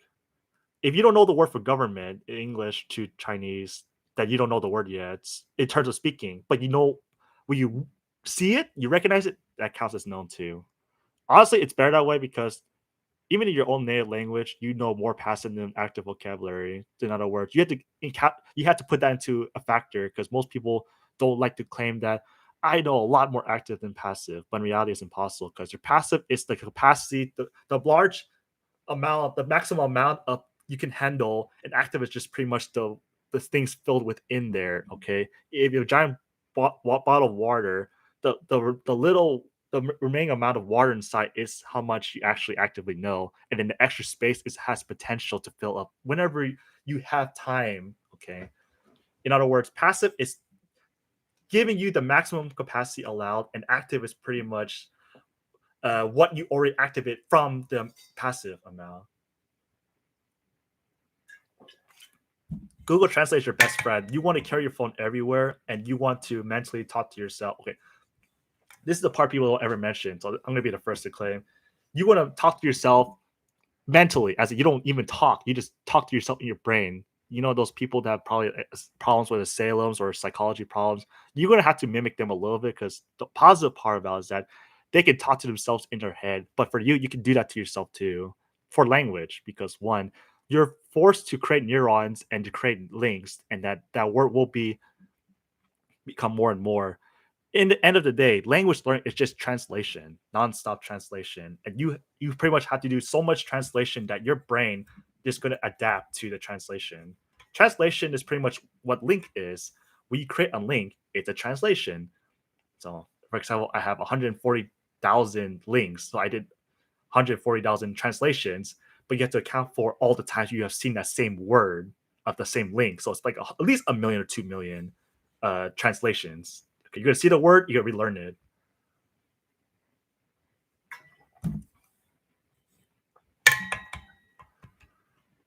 Oh wow. Okay, I'll just answer a few questions real quick. There's so many topics. The people can come in and come out. Yeah, but I guarantee that this is my opinion, very good knowledge because you probably won't hear it anywhere else because this is all philosophy related. But it's stuff that you would probably be useful, and it's only exclusive to the Lingq community. If others sees it, they have no idea what I'm talking about, which is fine because I probably sound like more of the crazy person here. But I wasn't crazy for doing this challenge. If you were to start over knowing what you know, what would you change about your approach? Okay, the difference I would do back then to now to make it faster is what you're asking. You want to abuse, you want to create more links, you want to go hyper active on links in the beginning stage for Mandarin Chinese specifically. You want to hunt links, and the known words will come along with it. Okay, the more you see the dang word, the more you're going to learn it. Okay, this is the part that people don't think about. I call it the bathroom break, the bathroom break or break approach, because every time you use the bathroom, you use like 6 times a day to use the potty, right? When you're using the potty, if you, for example, create 5 links every time you use the bathroom, that's like 30 already. But if you push like 10, like everyone's gonna use the bathroom, they have one hand to use their phone. Just do 10 links and then move on. So the more links you create, the more it's gonna add up. And that I know your question is gonna be how do you learn the links and how do you convert them to known? Okay, that's for later. I'll eventually do it. Do you think a college degree to learn language is kind of redundant these days, considering how many free courses? Honestly, a college degree only tells you the philosophy, pretty much the stuff that Stephen Krashen told you already. That's pretty much what they're learning is based on Stephen Krashen's philosophy. Their first class is always going to be about his acquisition theory. It's right on YouTube. That's the first thing you're going to listen to. You ever do essays writing in Chinese? No. I'm actually more of a free for all guy, as in I never took any Chinese class. I did Spanish in high school. I typed in Chinese, but I never typed essays. I'm super lazy. Okay. In reality, I only type Chinese to my teachers or yeah, only when I type to my teachers and or people that I'm talking to, like friends. Okay. Honestly, essays are very beneficial to you. It improves, it changes. You consciously notice your problems and you realize how much you can talk. But usually, typing is helpful when you reach like a higher level stage because first you have to activate the dang words, but writing does activate your passive vocabulary too. The question is, what? How much time do you want to invest to get the highest income? Because everyone wants the lowest time spent and the highest results. If I would go back, I wouldn't do essays unless you're like an author or something. Then right, I am not. I do not read in this language either because reading is not important. Reading is only there to enhance your ability to read, like YouTube subtitles more. This is the part people don't think about.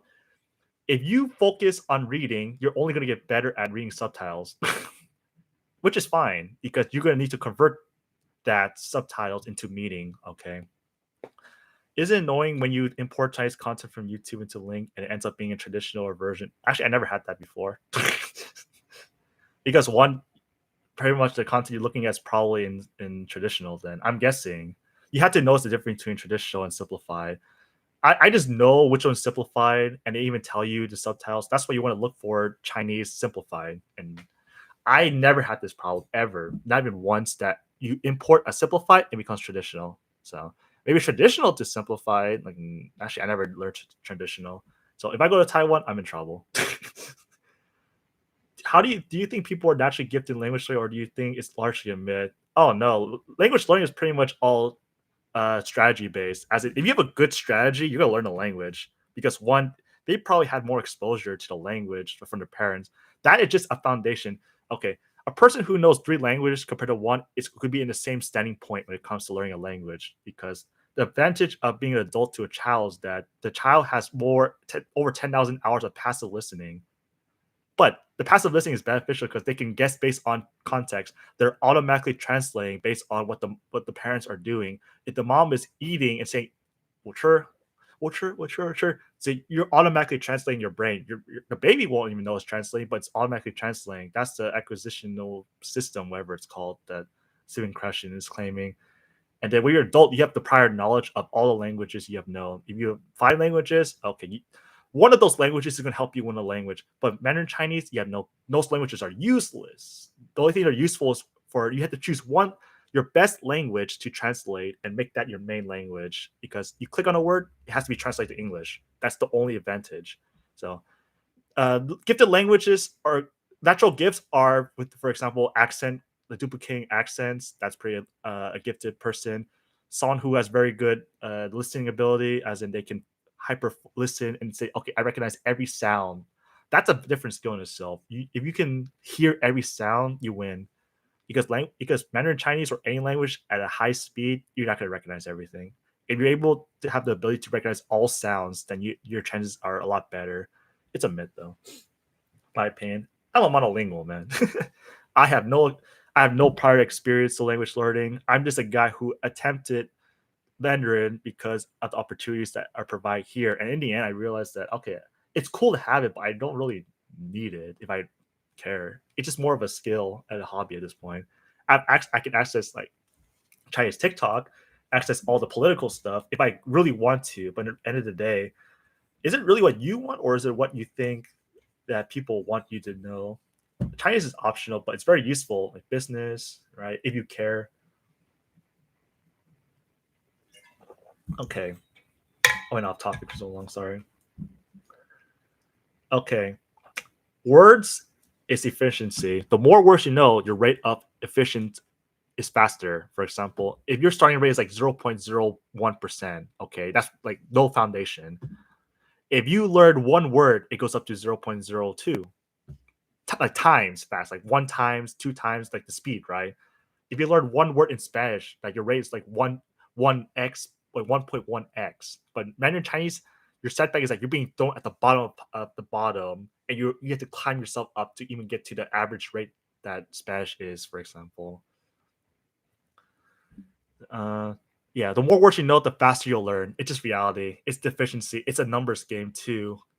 Like if you learn 100,000 words, or sorry, 10,000 words, your rate is like two times. You learn 20,000 words, like uh, three times faster, right? Because each word is it's a building block to the next word.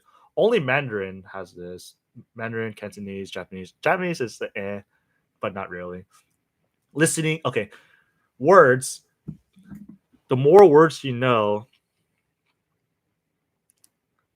actually, progress doesn't come from you know the words, but it's not real progress. It's an illusion.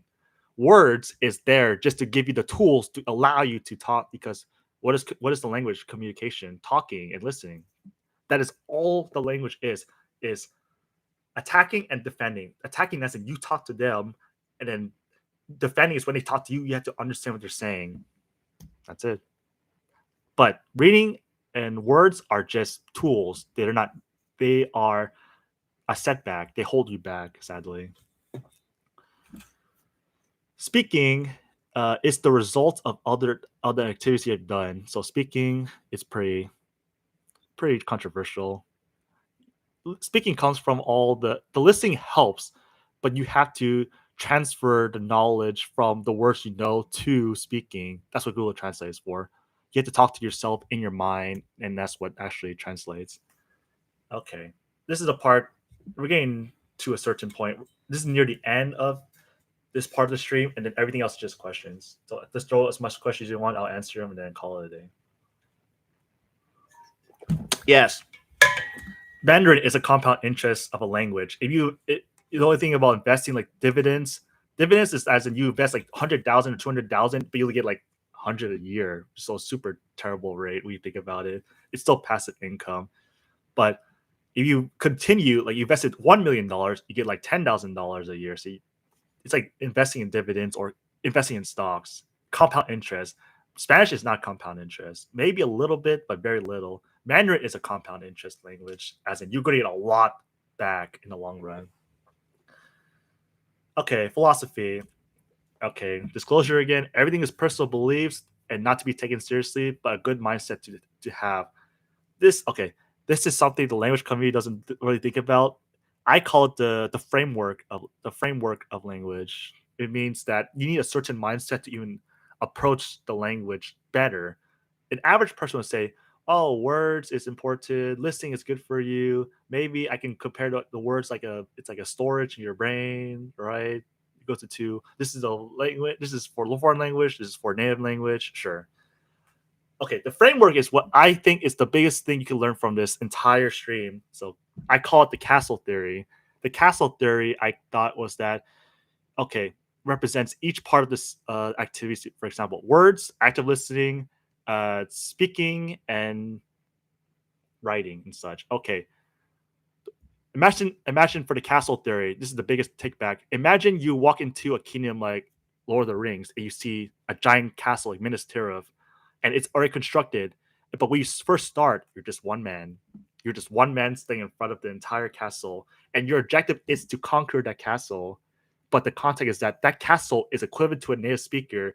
They can attack you anytime. When you speak, you're attacking them. When you're listening, you're defending from them. See, the castle theory is that each word you learn, each known word, is equivalent to one brick. To create a castle, you need a lot of bricks. See? So, for example, if you learn like 100 words, you have 100 bricks. But, okay, this is the cool part. The bricks are just pieces, they're just on the floor, they're not being constructed. The listening constructs the castle with those bricks that exist because you can't listen to the words that you don't have. So, the more words you have, you can listen to only for that So your known word count on Lingq, the reason you're dependent is that the more known words you have, this is your maximum capacity. Like this is your potential. Because Steve Kaufman claims that more words you know, the higher potential of the language. That is true. It is completely true because it's also your highest peak. The more words you know, okay, if I have 50,000 words, that's your peak. 50,000 words that you know, you cannot go higher than that for listening. You can try because someone's going to translate for you. You learn that known word, and that counts as a known word in the background.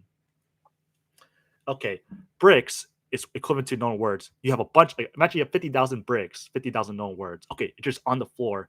When you listen, active listen, it constructs the castle. So basically, it constructs little and little, and eventually your castle's going to build up. But the rate is so slow because active listening, you need a lot of mental capacity, mental energy, and it can only be done in short terms, short blocks. Okay, yep. I said bricks equivalent to words, and then active listening equivalent to constructing the process of the castle. Translating. Okay, this is how do you convert passive words to active words for speaking? Is you have to use Google Translate and you have to talk to yourself in your brain without speaking out loud. Because when you speak, you subconsciously sabotage yourself because you think this is how the language is spoken. So you want to not worry about speaking because shadowing will do the correction for you, and you just listen a lot. That's all you have to do. Translating is equivalent to, okay, the more you translate, the more soldiers you have to attack, because the more words you know how to actively use, that's equivalent to a soldier to attack the kingdom. Okay, that's the castle theory. If you know 50,000 passive words, but you know 10,000 active, you have 10,000 soldiers within that castle with 50,000 bricks, or it's being constructed. The thing, okay, language is long term, because you're always going to be constructing a kingdom. You're going to be fixing it. You're going to make it bigger and stronger. That you're pretty much against a kingdom. Like that's the native speaker. Okay, pretty important. Let's see. Writing is pretty much giving the soldiers weapons and better weapons. The better quality of writing you do, the better the better the attack is to the kingdom. This is castle theory. This is the framework I believe is the most important. If you take anything from the stream, have this castle theory idea, because you cannot attack a kingdom without soldiers, and you cannot defend yourself without a castle. But what the strongest leaders in the past is that they attacked with strategic. For example, in this context, is that you can start and you can control the conversation of native speakers. Yeah, you can say that, oh yeah, have you been to this station? So that the context is now in this station. So the limit of words within station is a lot less, but you're hyper focused on this area and you're controlling it. That's equivalent to attacking the castle in different angles and that the enemy will not know. See, if they attack you, you're doomed. If they start talking, you better prepare to defend yourself for your life. Okay, speaking versus silent period. Speaking is not needed in the beginning, and silent period, you could use. Silent periods are pretty important. You should do a silent period. Listen a lot, speak when you need to. The end. Okay, I had something called a rainbow analogy. A rainbow analogy means that this language is like when you take off, you don't see progress until it lands to the goes down. But Spanish is always going to be more flat. You can always see your progress. But Mandarin, it takes a long time. You're always going to be in the sky for a long time until one day it hits you. Cool. Philosophy, everything is translating. I said this. Everything is translating. Every 200 hours of listening is an improvement. Every 1,000 hours is an evolution. As I mentioned, you're going to improve as a language learner every 1,000 hours, but you're improving every 200, but you really notice the difference every 1,000 hours. If you're able to get a glimpse, okay, if you're able to understand your subconscious, how it acquires words, it helps. And then that's pretty much it. Okay, I'll just answer questions and call it a day. See you in 4 years when you have 1 million word count. Oh, no way. I pretty much gave up on this language. I pretty much only listen and call it a day and attend class.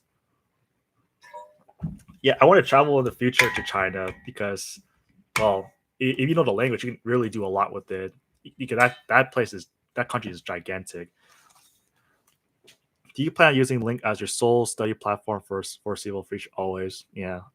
Because my disadvantages, okay, my real progress could have been better, but I was studying 10 languages at the same time on Link. I was like hunting those words, same concept, but now I dropped down to 6, right?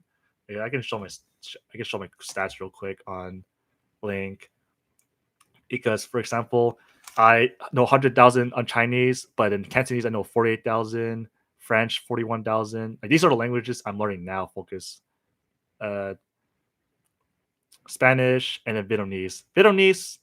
If anyone learns Vietnamese is pretty bad on Link, but I can always teach you how to use Link for Vietnamese. That is.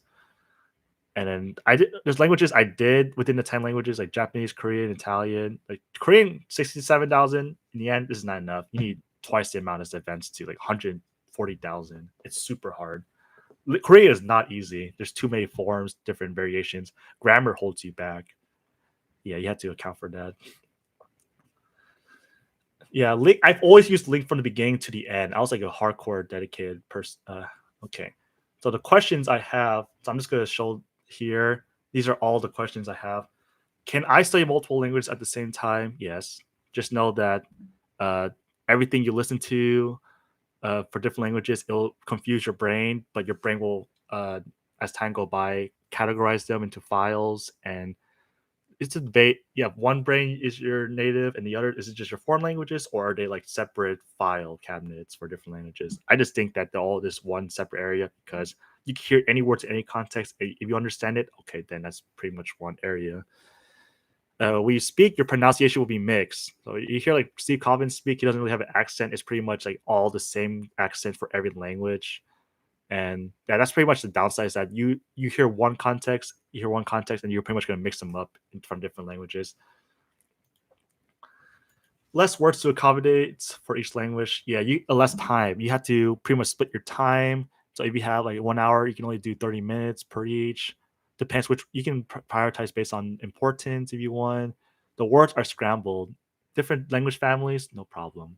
French and Spanish, yeah, that one's a little hard. Focus on the most common words or focus on everything else. I recommend. Okay, the disadvantage of Link is that you're forced to focus on every other word except the most common words.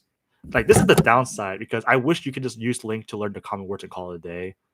And then, but you pretty much are focused on everything. Yeah, Link is so diverse, as in you have to learn everything at the same time.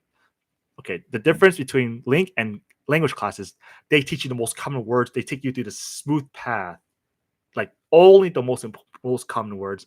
Link is pretty much your like in the sky, and you never land until you reach the ground because there's so many words. So it's eventually will hit the ground, but you don't know when it's going to land. Goals after this, my goal is to become polyglot. Pretty much learn 6 languages because 6 languages it's still a good goal. Uh, there's monolingual for one, bilingual, trilingual, multilingual, polyglot, and then there's hyper polyglot, which is 6 or more. And my goal is to become part of the Hyper Polyglot Association, which you need 6, and that's not really important. Okay, routine. This is the part people left already, but this is the part that people want to know. What is my routine of the day? Okay, I wake up for the first 2 years. I woke up at 4 a.m. every single day to study from 4 to 6 a.m. I would do 1 hour of active listening, and then the other hour is just. I think I was also learning Vietnamese. So the conflict of my progress is that I had to learn. I was adding languages, stack, stack, stack. Chinese, and then a year later, add Vietnamese, and then Spanish, and then French, and it all adds up. So my progress of Mandarin slowed down a lot more, but it's pretty important to know that if you can focus on one language, good, because it's like very difficult to focus on one because when you make progress, you want to do that. You want that feeling again of attaining that same feeling when you make progress. So you got to do another language that you think might be useful. But my family is Vietnamese, so I have to learn Vietnamese. So my Vietnamese is my Chinese is a lot better than Vietnamese. I study about 1,000 hours or something like that in Vietnamese. I think I can get my stats in Vietnamese real quick. My Vietnamese I spend for listening 1,500 hours. Okay, yeah, I can pretty listen a lot in Vietnamese, but it's always gonna be that part about Link is that they don't tell you which word is a word. You have to figure out on your own. So my disadvantage is that I did a lot of hours of listening, but I don't have the vocabulary. So you have to account for. So vocabulary is your number one focus. Lingq is a vocabulary base, and I recommend you focus hyperly on words. Nothing else matters. Words, words, words, because that is your building blocks to even achieve the next step, which is listening. You cannot listen without words, and you're stuck because of that. Let's see. Yeah, I wake up 4 a.m. and then I eat at 6 a.m. and I go to work. While I'm going to work, I listen to Mandarin in the car. And when I get to work, I pretty much I'm on my phone a little bit before I start work. So I learned 100 words. I'm on my phone. You're hyper actively focusing on words. I did that for the first 2 years. And then afterwards, I put on my headphones to listen to Mandarin Chinese. That's it. For the rest of the day. And then when I get home, I listen more and more. That's about 8 hours because when you're working, you have to accommodate for that. All right. Bathroom breaks. Yep, I mentioned this is pretty important. Your biggest advantage of Lingq is that you can use it anywhere. I recommend we use the bathroom, make 5 to 15 links every time you use the bathroom. You have one hand to use it, the other one to, I don't know, do whatever you want. And we use a meal. I call it like the punishment thing. If you want to get something, you need to do links, and then you're allowed to eat. So it's like a punishment thing. If you want to eat, you have to do 50 links. If you want to eat, so eventually you want to reach a point like if you want to eat, you have to learn 10 new words. So for me, it was like I need to learn 100 new words before I can eat breakfast. So it was pretty hardcore. But you need that push. Sadly, it's very important. Positive reinforcement for negative reinforcement. Let's see. I think for positive reinforcement that if you get actually I had to skip. I don't remember this. How much time I spent on what? For reading, I don't read. So I'll say for reading, I spend 0. Oh, can I even edit this? Shoot. 1 second. I need to switch accounts.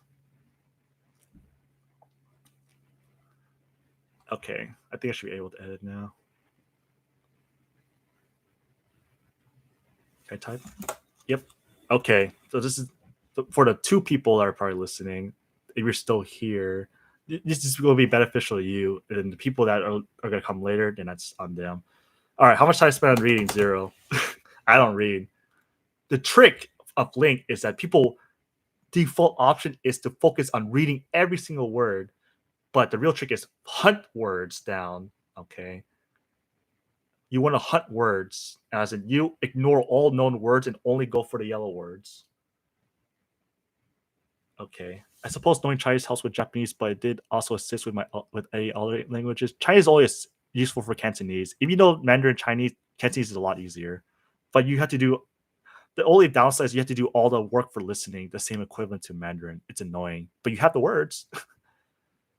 What are your hobbies outside of language learning? Oh, I play badminton. I like exercising, go to work, hang out with friends. I'm pretty much like an average guy. I love enjoying life. I go travel once in a while, and my hobbies back then like Rubik's Cube, reading books. Like I'm more of one of those guys that love to hunt things because that's the meaning of life is to hunt things and strive for things you want to get. Okay, that's what I think. How do you acquire so many words if you're not reading? Okay, this is a tutorial that if you're not here, that you're not going to see how I did it. Okay, but I should probably answer some of the questions first. So reading 0, listening like 90%, shadowing back then like the first year and a half I did 20 to 30 minutes a day, so that's about like 5%. Speaking, same thing. That's the same thing. I'll just put them the same. I think it means like language classes, still at 5%. Writing and typing, I didn't realize this idea until like the 3rd year. Is that you always have to talk to yourself in your brain because there's the step process. Okay, let me see if I can type it. The first thing is you have the neutral state, nothing happens, and then first you have to think, and then you have to translate. That's it. Yeah, because now the goal of people, what they want is how can I speak without translating. Oh, sorry. Translate, and then speaking. So how do people go from thinking and translating to straight to speaking? The reality is you have to think and translate a lot in the beginning, and then the more you say those words, you're going to speak naturally. The words you set the most is the words that you will speak automatically. The end. That's all you need. It's reality. That's why you need to do a lot of talking to native speakers. That's what language classes are for. Okay, the downside of online learning is that you don't have exposure to the real life situation. So, for example, if I was at a market, they would ask me, "What is my? Do I have a membership?" I didn't know the answer, and so then I realized, oh, okay. Next time I hear it, I know it now. So the first time you listen to real life conversation, you might not know, but the second time you'll know. My advice is to have some native speaker come with you and hang out with you, and then you listen to them interact and you ask them questions, and then it's always going to be the same exact hobbies, daily life. The part is just getting the first time. Okay. After that, yeah, my first question ever in Mandarin Chinese was, "What time is it? What time did you come?" 几点你来了? I was like, oh, I don't know. I learned that in a video setting, but never in real life because the rate and so different. It's so different. Speaking to a native speaker online, it helps, but it will not prepare you for the real life. Sadly, to prepare for real life, you have to either go out and do what Benny and Luca did. They expose themselves to a lot of embarrassing moments, and then they get the knowledge from there. Or you take a friend with you, and then you watch them how they do it, and you ask them questions. Okay. Yeah, you need to do lots of thinking to yourself, and then what you think translate from your brain, the native language to the language you want to translate, and then it'll become natural eventually. AJAC, I don't recommend AJAC. 10,000 hours, not worth it, not needed. You only need the minimum requirement with FSI. Mandarin Chinese like 2,000 hours. That probably means that you need 2,000 active hours, like listening. Okay, this is the debatable for FSI. If you need 2,000 hours, you need 2,000 active listening hours. Active listening. See, every other activity doesn't matter because those don't count. Words, I believe, they don't make progress. They give you the potential to improve, but they don't. It's not need. It doesn't count. Listening and talking is the real results. Sentence mode, yeah, sentence mode is a blessing if you're hyper focused, but I don't recommend. Okay, I haven't claimed this yet, so I'm gonna claim it now. You're still here, everyone. Your objective is to learn words that allow you to read subtitles in any YouTube video, and then you have to listen to it at a natural rate so that your brain can adapt. That is your objective, is to go from not knowing the language to able to read the subtitles on YouTube, because that is where the training begins. Because if you don't have that, if you can't read the subtitles on YouTube, you can't enjoy it, you can't progress, and you truly will just give up because you don't have the actual knowledge to begin with. You need a lot of words to prepare you to read subtitles. That's why strive for words and then go for the YouTube subtitles later. Because when you watch it, subtitles and the listening, it'll become meaning eventually. Sentence mode is not needed, but it helps a lot for hyper focus on the beginning phase. Like if you can't hear the specific words like Chinese, yeah, sentence mode. Sentence mode is meant for beginners, either for beginners or very advanced words. That's it. Dark mode versus light mode every time, because that's what you're going to be seeing all the time. Dark mode is just for your personal thing, but in real life, if you see anything in dark mode, there's something off about it. Yeah, light mode, I recommend it. Just force yourself to use light mode and take breaks. 25-minute session breaks if you want. You need 30,000 words for conversational fluency, but for full fluency, you need about twice what Advanced 2 provides, as I claim, like 70,000, or Spanish is like, I don't know, 80, I think it's 80,000. I forgot the exact number. If Spanish is 40,000, you need 80,000. That's what I believe. You don't really need it. This is to claim you know C2 amount of words. They just pretty much, I think they buffered it so that you feel better. That's about it. To learn each word, it takes 5 to 32 times. Must be a different context, I claim. Okay, I think I also said for this language, I completely ignore tones in the beginning, and I'm pretty sure I'm the only one that ignore tones, because one, you can't tell the difference between each word, and two, it slows down your progress of learning words. I still haven't got to the practical of learning Mandarin on Lingq, so this is probably soon for people that are still here that want to learn Mandarin. Sure, I can tell you how I did exactly. Ignoring tones versus learning tones. Okay, my tip for learning tones is you learn the tones. You have to learn how to read the pinyin in a separate session. Okay. Later on, I spend 5 minutes every day sitting on my bed, just focusing on click on the word. And before I look at the word, before I click on it, do I know the tones? No, you have to pretty much say it in your head. If you speak out loud, you're self-sabotaging. I believe you're practicing, but you're self-sabotaging because the shadowing will do the correction for you. That's my opinion. But tones are a whole separate entity. If you want to speak better, just shadow a lot. Okay, for shadowing, the tip: shadowing with your eyes open versus closed. When you're listening, when your eyes are open, you're distracted, so you might get 80% results back. When you close your eyes, you get 100% because you can't see anything and you're hyper focused on sound. You want to mimic sound and accent, not the meaning. You don't need to understand. Like you might know the whole sentence, but when you try to shadow, you don't know anything. You might not understand it, so that's fine. You're focusing on sound. ALG, that is referring to this graph I mentioned. They think you're about expert level, about 2,000 hours, because they claim each level is 200 hours. Mandarin Chinese is ranked 2 in the world, in my opinion, underneath Cantonese. Cantonese is infamously a lot hard, but people don't look at it because it's not a common language. Because Mandarin Chinese is considered king in terms of most population speaking the language. And then, my opinion, I think it's Chinese is a lot easier than Korean or Japanese because your setback is grammar. Grammar is pretty much like your final boss because can you create the sentence?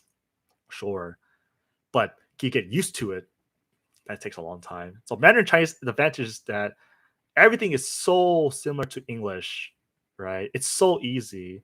Once you're there, you're done. But for Korean and Japanese, once you're there, you still have to keep going because they have different ways of saying words. Like Japanese, they have like 5 ways of saying for one single kanji, right? I learned how to read it, but listening, oh god, it's a beast in itself because there's so many individual pieces. Oh god, Mandarin is straightforward. You see the tone, you see the character, you know this character is going to say the same exact pinyin. Mandarin Chinese is easy because each pinyin is like 3 to 4 words per word. Okay, but you have German, for example. I think like slosh or something. Like, it's like 15 letters for a single word. Imagine you have to do that for Chinese. Yeah, you'll give up too. It's not worth it. But German is actually pretty a nice language. If you hyper focus on one language, everything's gonna be easier to you because that's all you're gonna be thinking about. But if your objective is to learn like multiple languages, you got to consider which one's easier, and you have to pretty much prepare for the consequence that comes with it. Let's see. Okay, ALG is like the Thai program. There's a person who created ALG to improve language learning. It's like American or something or Canadian. He went to Thailand, created a school, ALG program. 2 people interacting. So the idea of ALG is that 2 people are interacting and the students do not speak a single word. Okay, you want to know more about ALG? Watch Matt vs. Japan's newest video. You'll see it there. Very, very good. I knew this way before Matt vs. Japan, like 4 years ago. Yeah, you want ideas like numbers is what you're chasing. Nothing else matters. Okay, meaning matters, interest matters, your mental matters. Yeah. If you want something, do this first mentally. Oh, okay. In other words, your mentality is your biggest holdback. You want to prepare. You need to learn how to handle your mentality in terms of stress situation, which is 15-minute naps to reset your brain back to 0 stress, and then repeat. So do it, nap, repeat nonstop.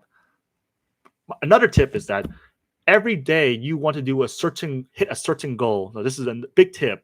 Why do people give up and self-sabotage themselves? Because they do more than what they want. They do more than what they should be doing. Because the more you're doing, the more stress accumulate, and then you're gonna give up. But you realize you can't do this every single day. I recommend there's 2 goals every day. You have the minimum required goal, as in if you can't do the norm, okay, there's minimum and there's normal routine. The ideal is the normal routine. For example, 30 minutes of listening every single day, no matter what it takes. The minimum requirement is like if you cannot do the normal, then at least do this so that you are not self sabotaging and you're not overstressing, and you at least get some benefits. It might be less, but at least you're not giving up, because your objective is to not give up, and people give up fast, especially languages like this. I gave up 20 times when I first started, and then I told myself numbers matter. Okay, in order to continue, you do need to get results, and once you get results, that is the multiplying effect, that your feelings don't matter anymore. The results is there, and you know, okay, I'm just gonna keep doing it, because habits. You need to create a habit. Atomic Habits, sure. Every single person on the planet mentions Atomic Habits. It's a good book. I read it myself. You just want to do a little every day, but yeah. So two categories: you want to do the normal requirement, and you want to do the minimum in case the normal doesn't work. Okay. For example, I learn 100 words a day. I do 8 hours of listening, and I do shadowing 10 minutes. Sure. God, that sounds very painful. And the minimum requirement could be like 15 minutes. Sorry, 50 words a day, and then 4 hours of listening, or even 1 hour, at least 1 hour, and then just do like 5 minutes of shadowing. You need to have every activity at least a little bit every time. I tried learning 1,000 words a day, and it took me an entire day to recover from that. Yeah, because one, you are doing it all at once. My opinion, I did it in separate chunks. Every 30 minutes, I set a timer. 30 minutes or an hour. For Mandarin Chinese, it's so much easier. I learned 100 words in 30 minutes, and then you take a break, and then the next alarm, like 30 minutes later, do it again. Repeat. Your objective is to not do it all in one session at one time. Your objective is to cut it in chunks and learn a certain amount of words. If you learn 100 words a day, learn 20 words at morning, 20 words lunch, 20 minutes bathroom. So you separate them, and then at the end of the day, it's still the same thing. It doesn't really matter what you do. You can force it, and you can call it a day, because you do in the beginning, and then you have the rest of the day off. Sure, if you can do it every day, go for it. I did that. I did all in the beginning, and then I realized now that I call like the little snippets, like the breadcrumbs, little. You want that approach. Cut it into sessions and do it a lot. Do little of each session, and then it'll add up to daily goal. That's it. In the beginning, focus on links. Links is your biggest objective. Links, in other words, translation. You want to focus on translating in the beginning, because word lists are pretty terrible. You want to be in a situation like when a book reading or social media setup, that you see this in comment, or you're doing just learning the words. That's it. Only Lingq provides that platform. There's others now, but back then they didn't. If you want to be in a situation, you want to be like in a book reading situation, to create links. Have a deadline every day. That's pretty much what I mentioned. You want to do like at least 30 words a day. When I first started, I did like 30 words, and then eventually a month later I did 50, and then 75, and then 100, and then I kept it. At some point I pushed it to like 500 words a day, and then I was self-sabotaging, so I had to hold back to 100. 100 is doable for Mandarin Chinese in the long run, but in the beginning, you should be happy with like 100 links a day. Strive for 100 links a day. See, if you want to start Mandarin, 100 links per day. I already did this. The numbers for each link, you want to use 1, 2, 3, back to 2, 3, 2, 3, 2, 3, and then known. Don't ever use 4. It's useless. Accumulate links throughout the day, not all at once, right? Power naps, 15-minute power naps to reset burnout. Yep. Thoughts of listening when sleeping. Yeah, don't listen when you sleep. You're self-sabotaging your entire health and your entire mental system, and you will regret it mentally. Trust me. You're gonna go mentally asylum insane. I had my ears are bleeding a little bit at one point, because it keeps vibrating nonstop all the time, because I keep listening, and it's very unhealthy for you. Okay, another aspect, confidence. Confidence happens when you are allowed to. You can speak at a situation you feel the most comfortable. To attain confidence, you need to speak to people, and you need to get the positive response back.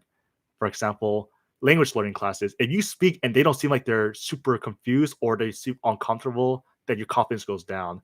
If you speak and then they seem smiling and they're pretending to smile, that's confident. Your confidence is going to get higher, and you realize you want to speak more, and the confidence increases when you know your chances of failure or being embarrassed is less. So you want to get to the point of, so to fix this, listen a lot, because if you don't understand what they're saying, you're in trouble. Your confidence goes down, and you want to shadow a lot, because you don't consciously know that you're improving, but to them, they know you're improving more and more. You sound like more like them. You might not sound exactly like them, but your objective is to get close as possible. Okay, italki versus preply.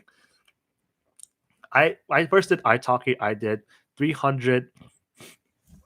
300 italki classes of Mandarin Chinese with different teachers, and then as I realized, it was a lot more expensive in the long run. Preply is cheaper and there's a lot more options. I recommend Preply. If I were to start over, I'll do Preply.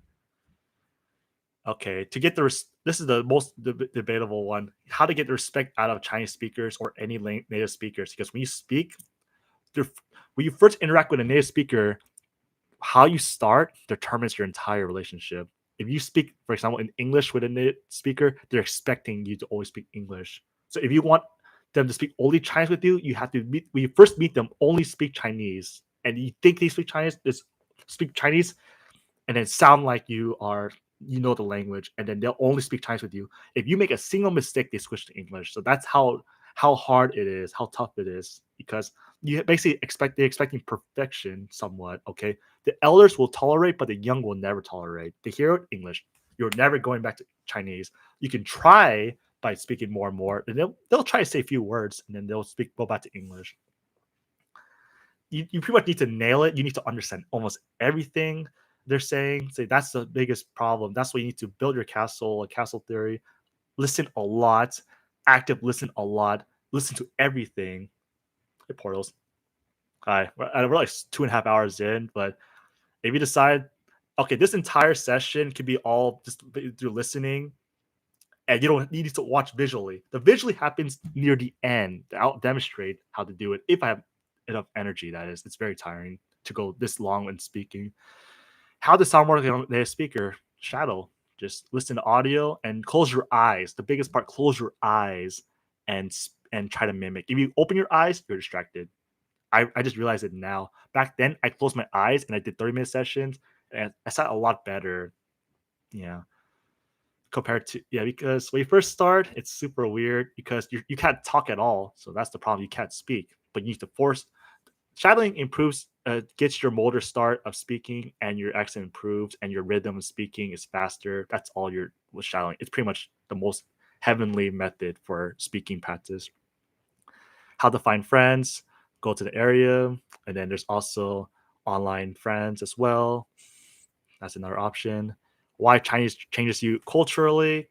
Chinese culture has a lot of history back then, and people are actually very nice, but they just sound arrogant just because that's how the language sounds and that's how they're raised.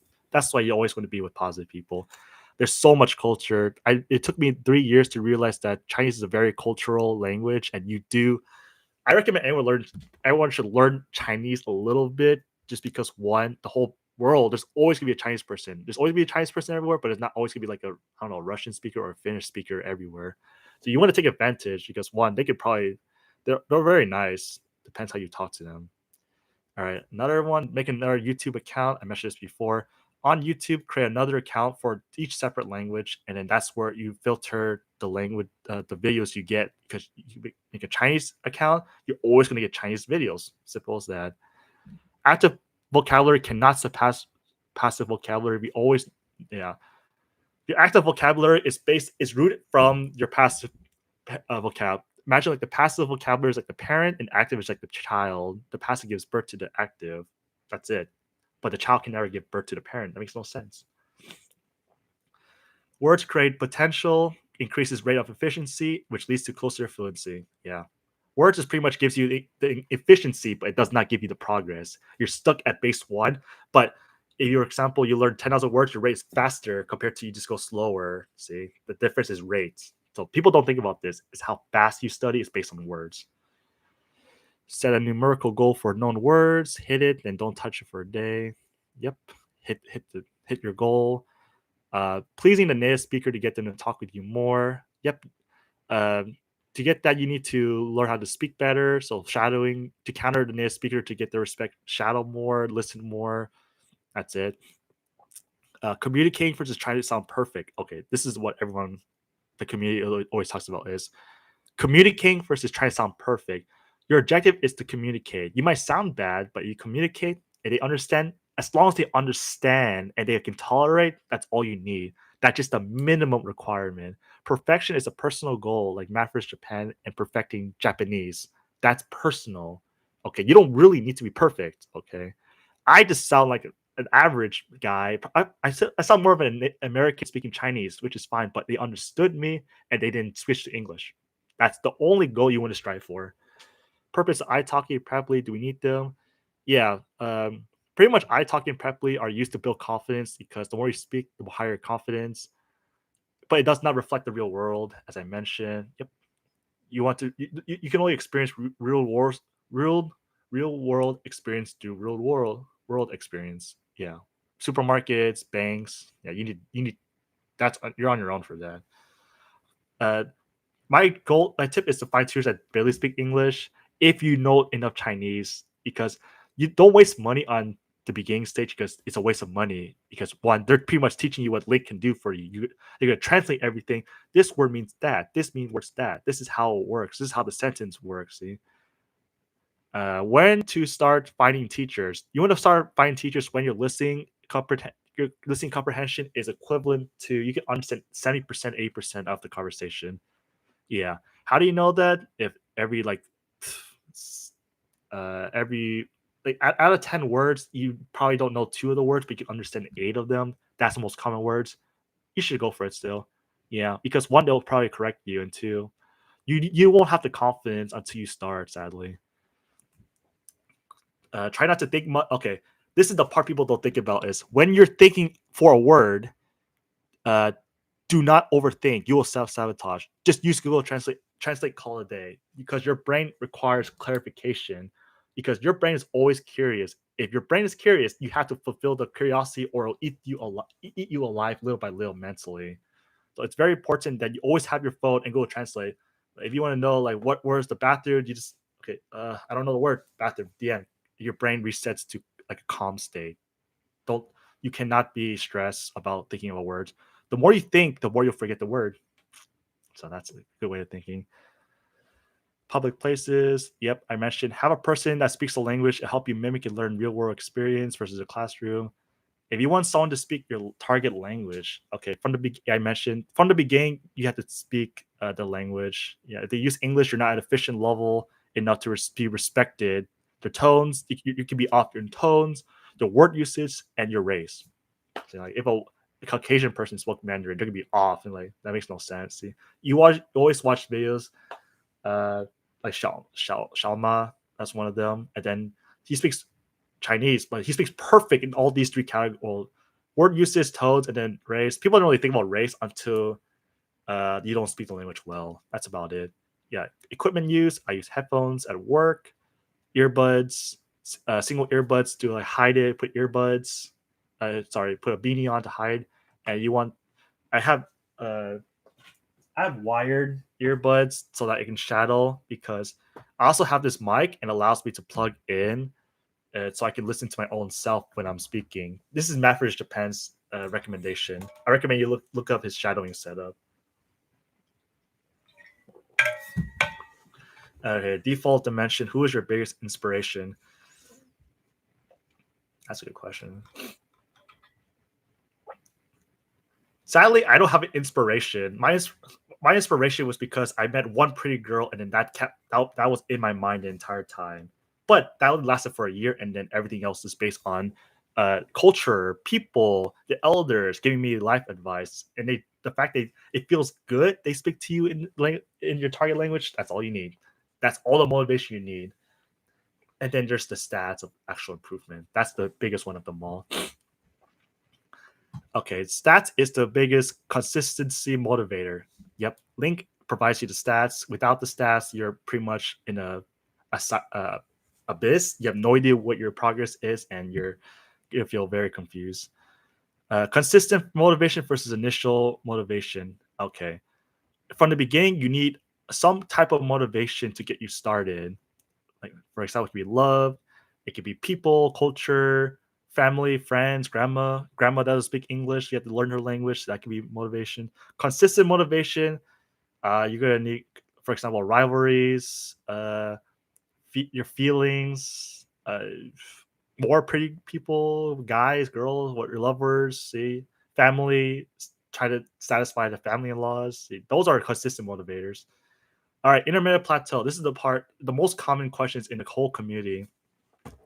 How to overcome the intermediate plateau. To overcome the intermittent plateau, you need to do the amount of more work of listening. You need to listen a lot more. So if I were to pull, okay, imagine this is your beginner one. This is like times one, times one. So you have to listen to like, I don't know, like 10 minutes. That's times one. That's enough, because once you reach intermediate and intermediate, you notice the jump. It goes like 3 times and then jumps to like 5 times, and then it's a big jump. It's a big gap of words.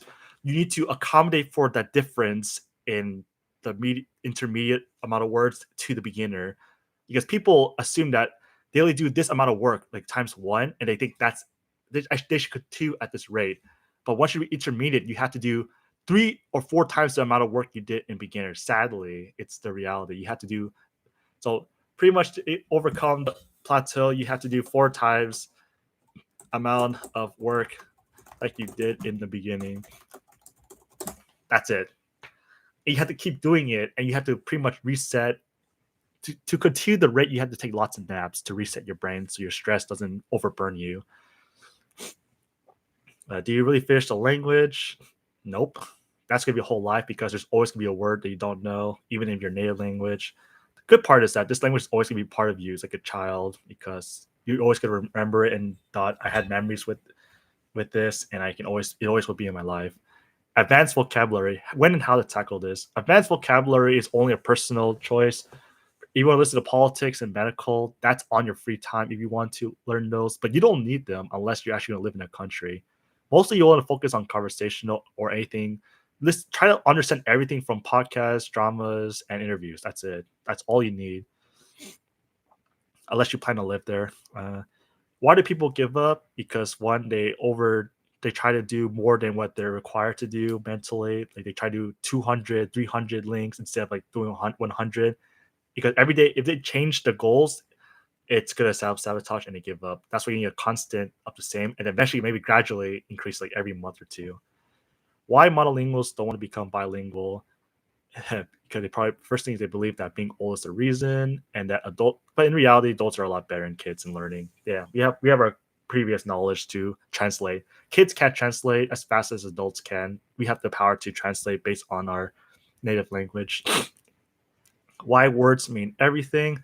Words increase your efficiency, and without words, you're pretty much nothing. If you have 500 words, but you listen to 10,000 hours, you're pretty much the same level as someone with 500 words, like a super beginner. So you better get those words in. Are subtitles needed? Yep. Pretty much when you're active listening, subtitles are important. Your objective is to not look at the subtitles in the beginning. Before you listen to audio, just cover it with your hand, listen, and then once you don't understand it, then just look for the words you don't know, and then just try to translate in your head like the meaning. And that's pretty much what you're doing in real time. How to know when you're truly fluent?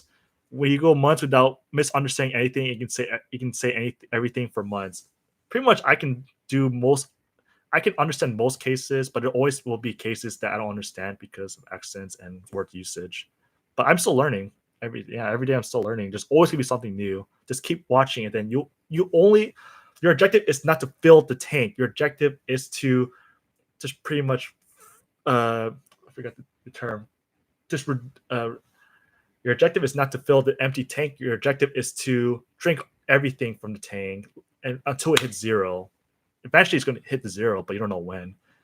When you're struggling equals progress. Neurons will activate. This is the controversy of the zero stress, because you do need some stress to learn. For example, when you translate, your brain is burning. You feel hotter in your head. If you feel hot in your brain, that's good. If you're getting dizzy, you're overdoing it. You need a nap. It's simple as that, but you do need it. Why zero stress is needed majority of the time? Stress, okay. Zero stress is beneficial when you're actively listening, but that thing only lasts for like few minutes, and then the rest it's going to get worse and worse. The ability to acquire is less and less. But you want to take advantage of the beginning stage when you're still stressed. That's all. Subconscious listening versus conscious listening. Subconscious means that it will naturally happen, and whereas conscious means you're actively hunting for actually listening for every word, constructing. Okay, yeah, there's different ways to listen. Okay, I think I made a very good claim on the forum. I think based on, I can go look for the certain comments.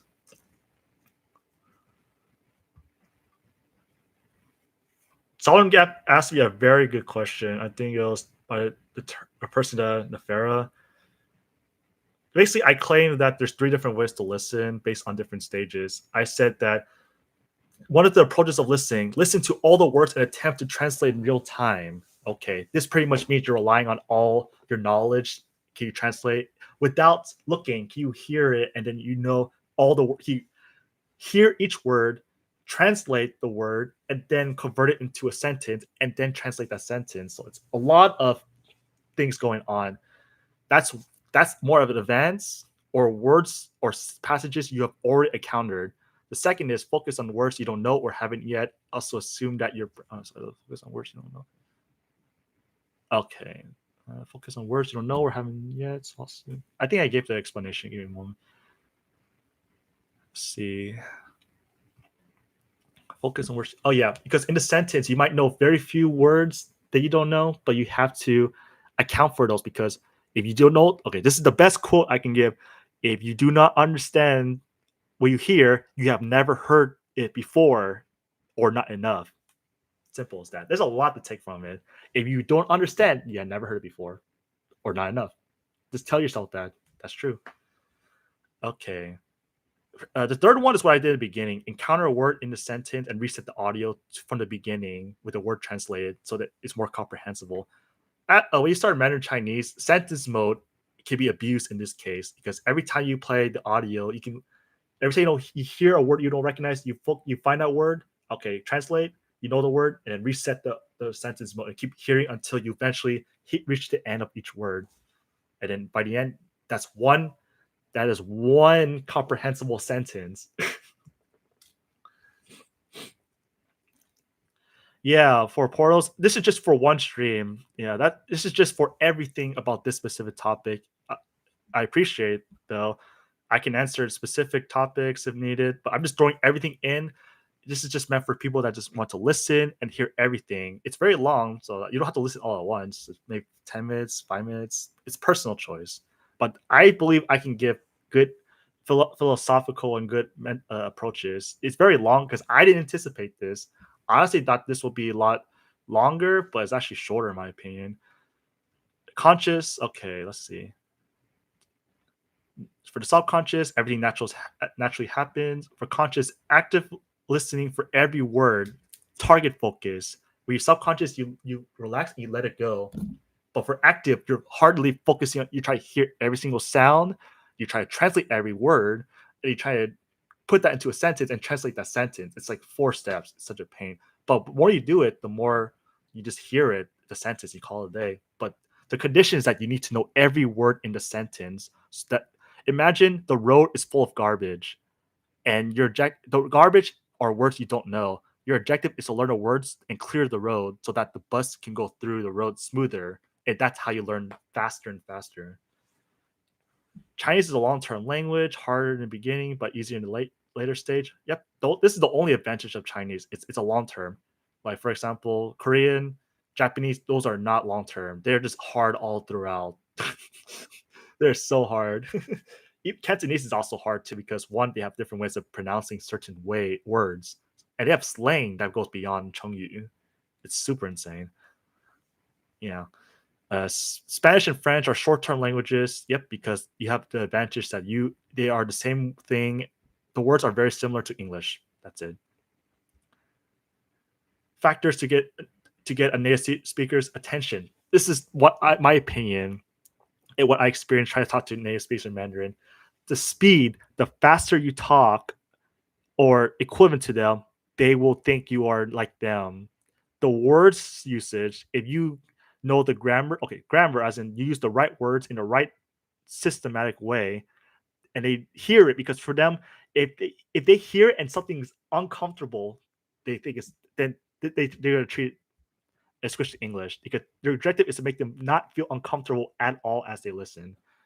Tone accuracy, yeah, tone accuracy comes from first you have to I have a separate session just to learn tones, and then your objective is to assume what you're saying is correct from the shadowing. The shadowing will automatically correct, but when you speak, you got to visualize the tone marks, and then you just have to guess it. And then if the teacher feels uncomfortable, then you have to fix it. That's it. You repeat that. The accents.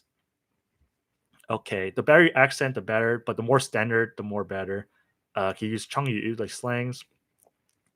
Yep, I already reached the end. What is the minimum required to read subtitles for a video in a target language? The minimum requirement to read subtitles is about 30,000 words.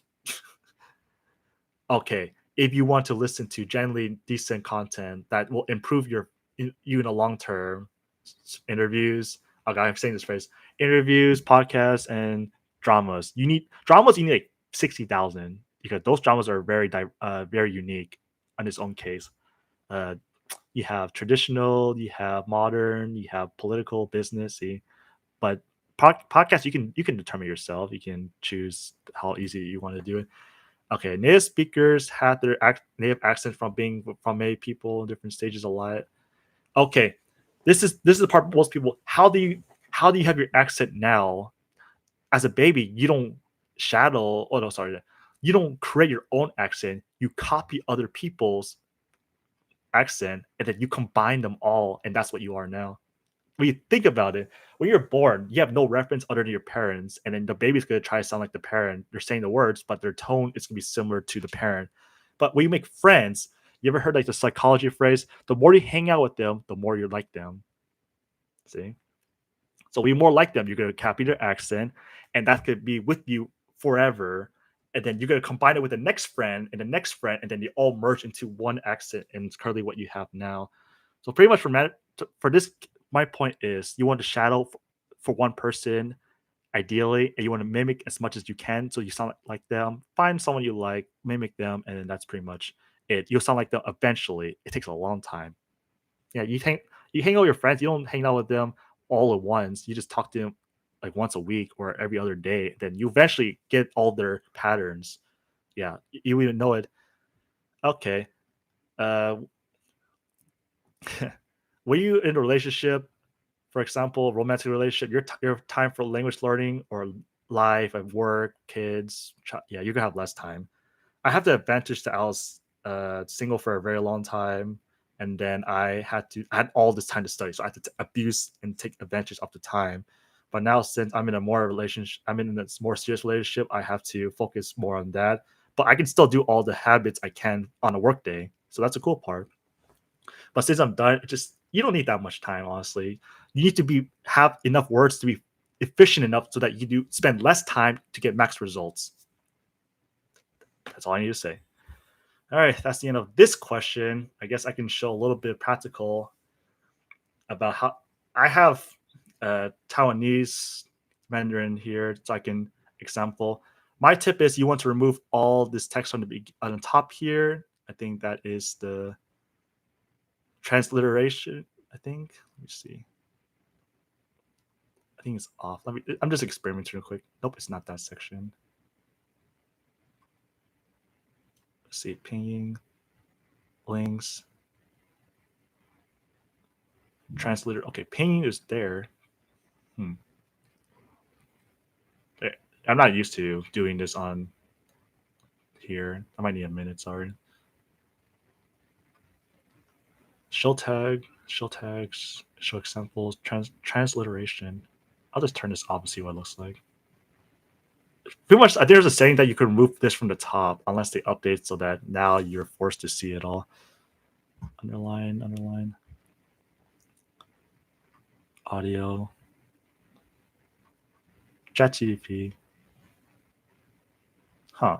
Guess it's a lot different. I thought show space between words. You want to unclick this. You want them to be clumped together like a natural situation.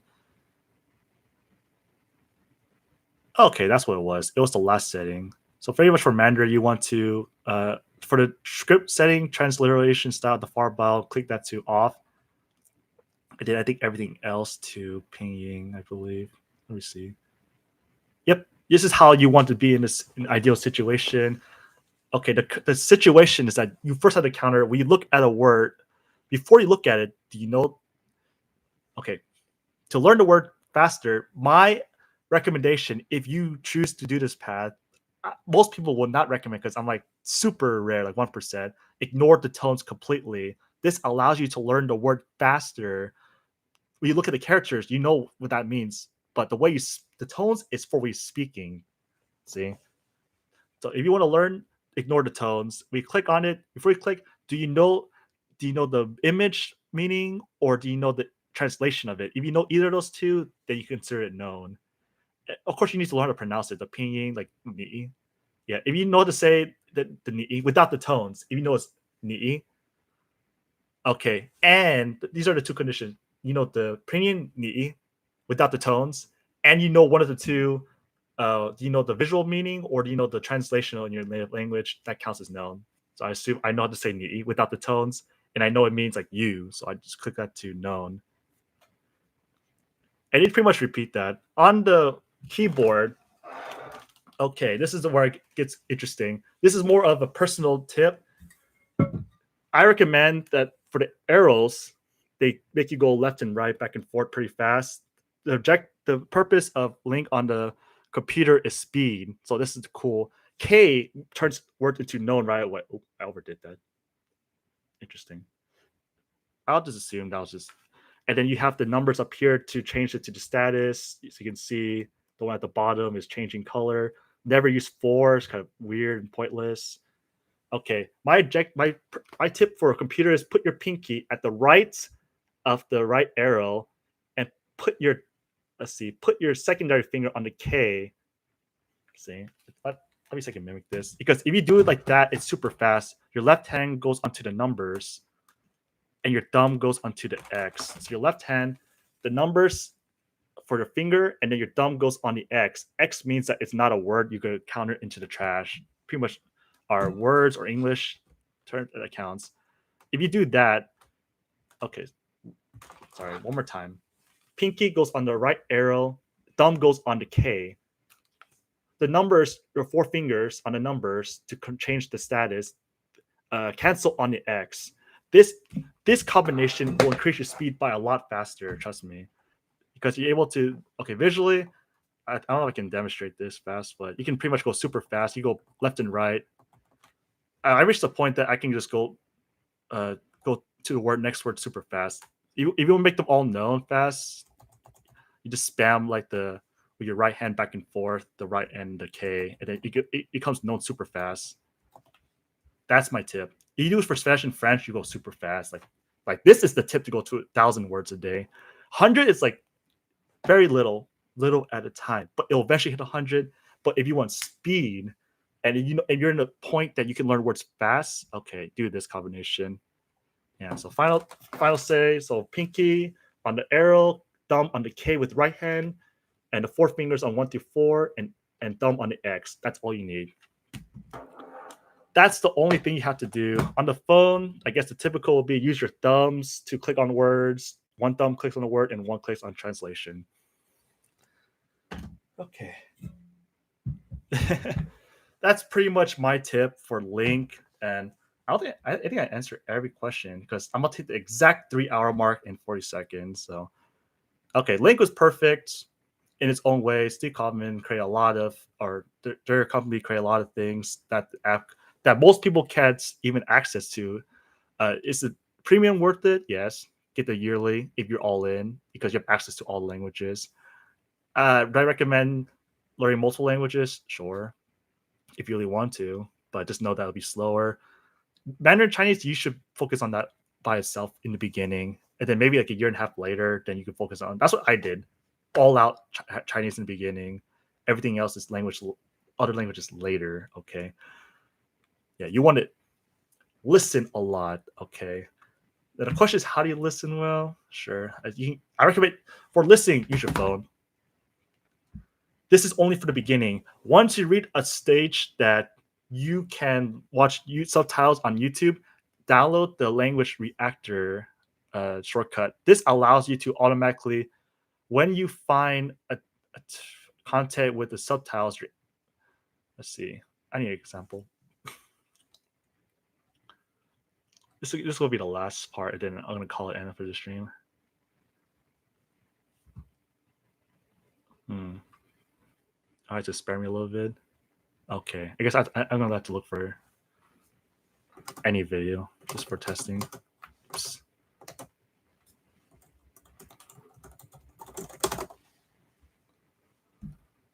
Okay, then find subtitles, sure. Okay, sure.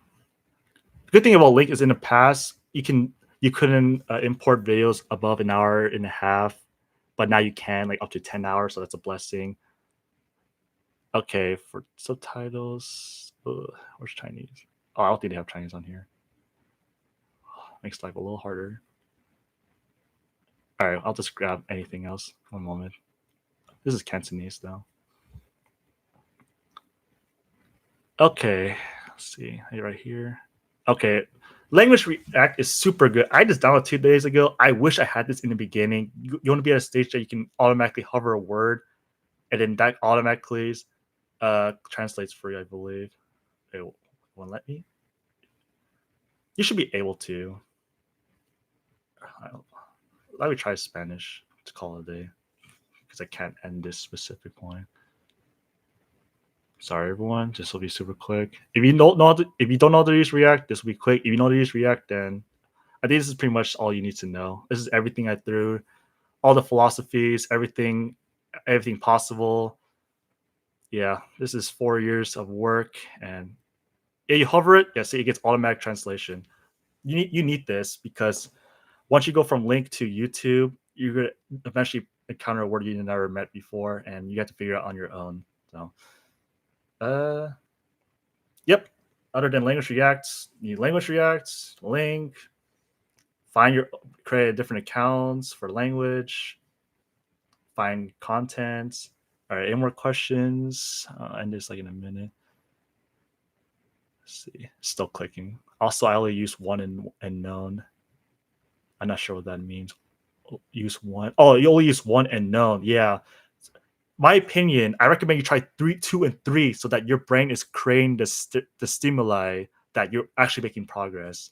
Because if you keep it one or known, your brain's gonna feel like nothing happened. So, my personal opinion, 2 and 3 are very superior to 1 and 4. Other Lingq abilities, nope. Okay, that's everything. Thank you for watching. 3 hours. That's been a long time. Yeah, this entire video has all knowledge. So if you decide to go back and listen, everything has some kind of information that you might be able to use. And if there's any questions, just let me know. You know me on Lingq. You can search me on Lingq of Chai Tren. You'll find my accounts easily. And I suppose in the future I can create another video for Spanish or Vietnamese. Pretty much languages like beta, like Vietnamese is a beta language. Spanish, French, maybe. We'll see. All right. Thank you, Default Dimension, for your kindness. All right. Everyone have a good day. And I'm going to end this right now. So take care, everyone. Go eat some food.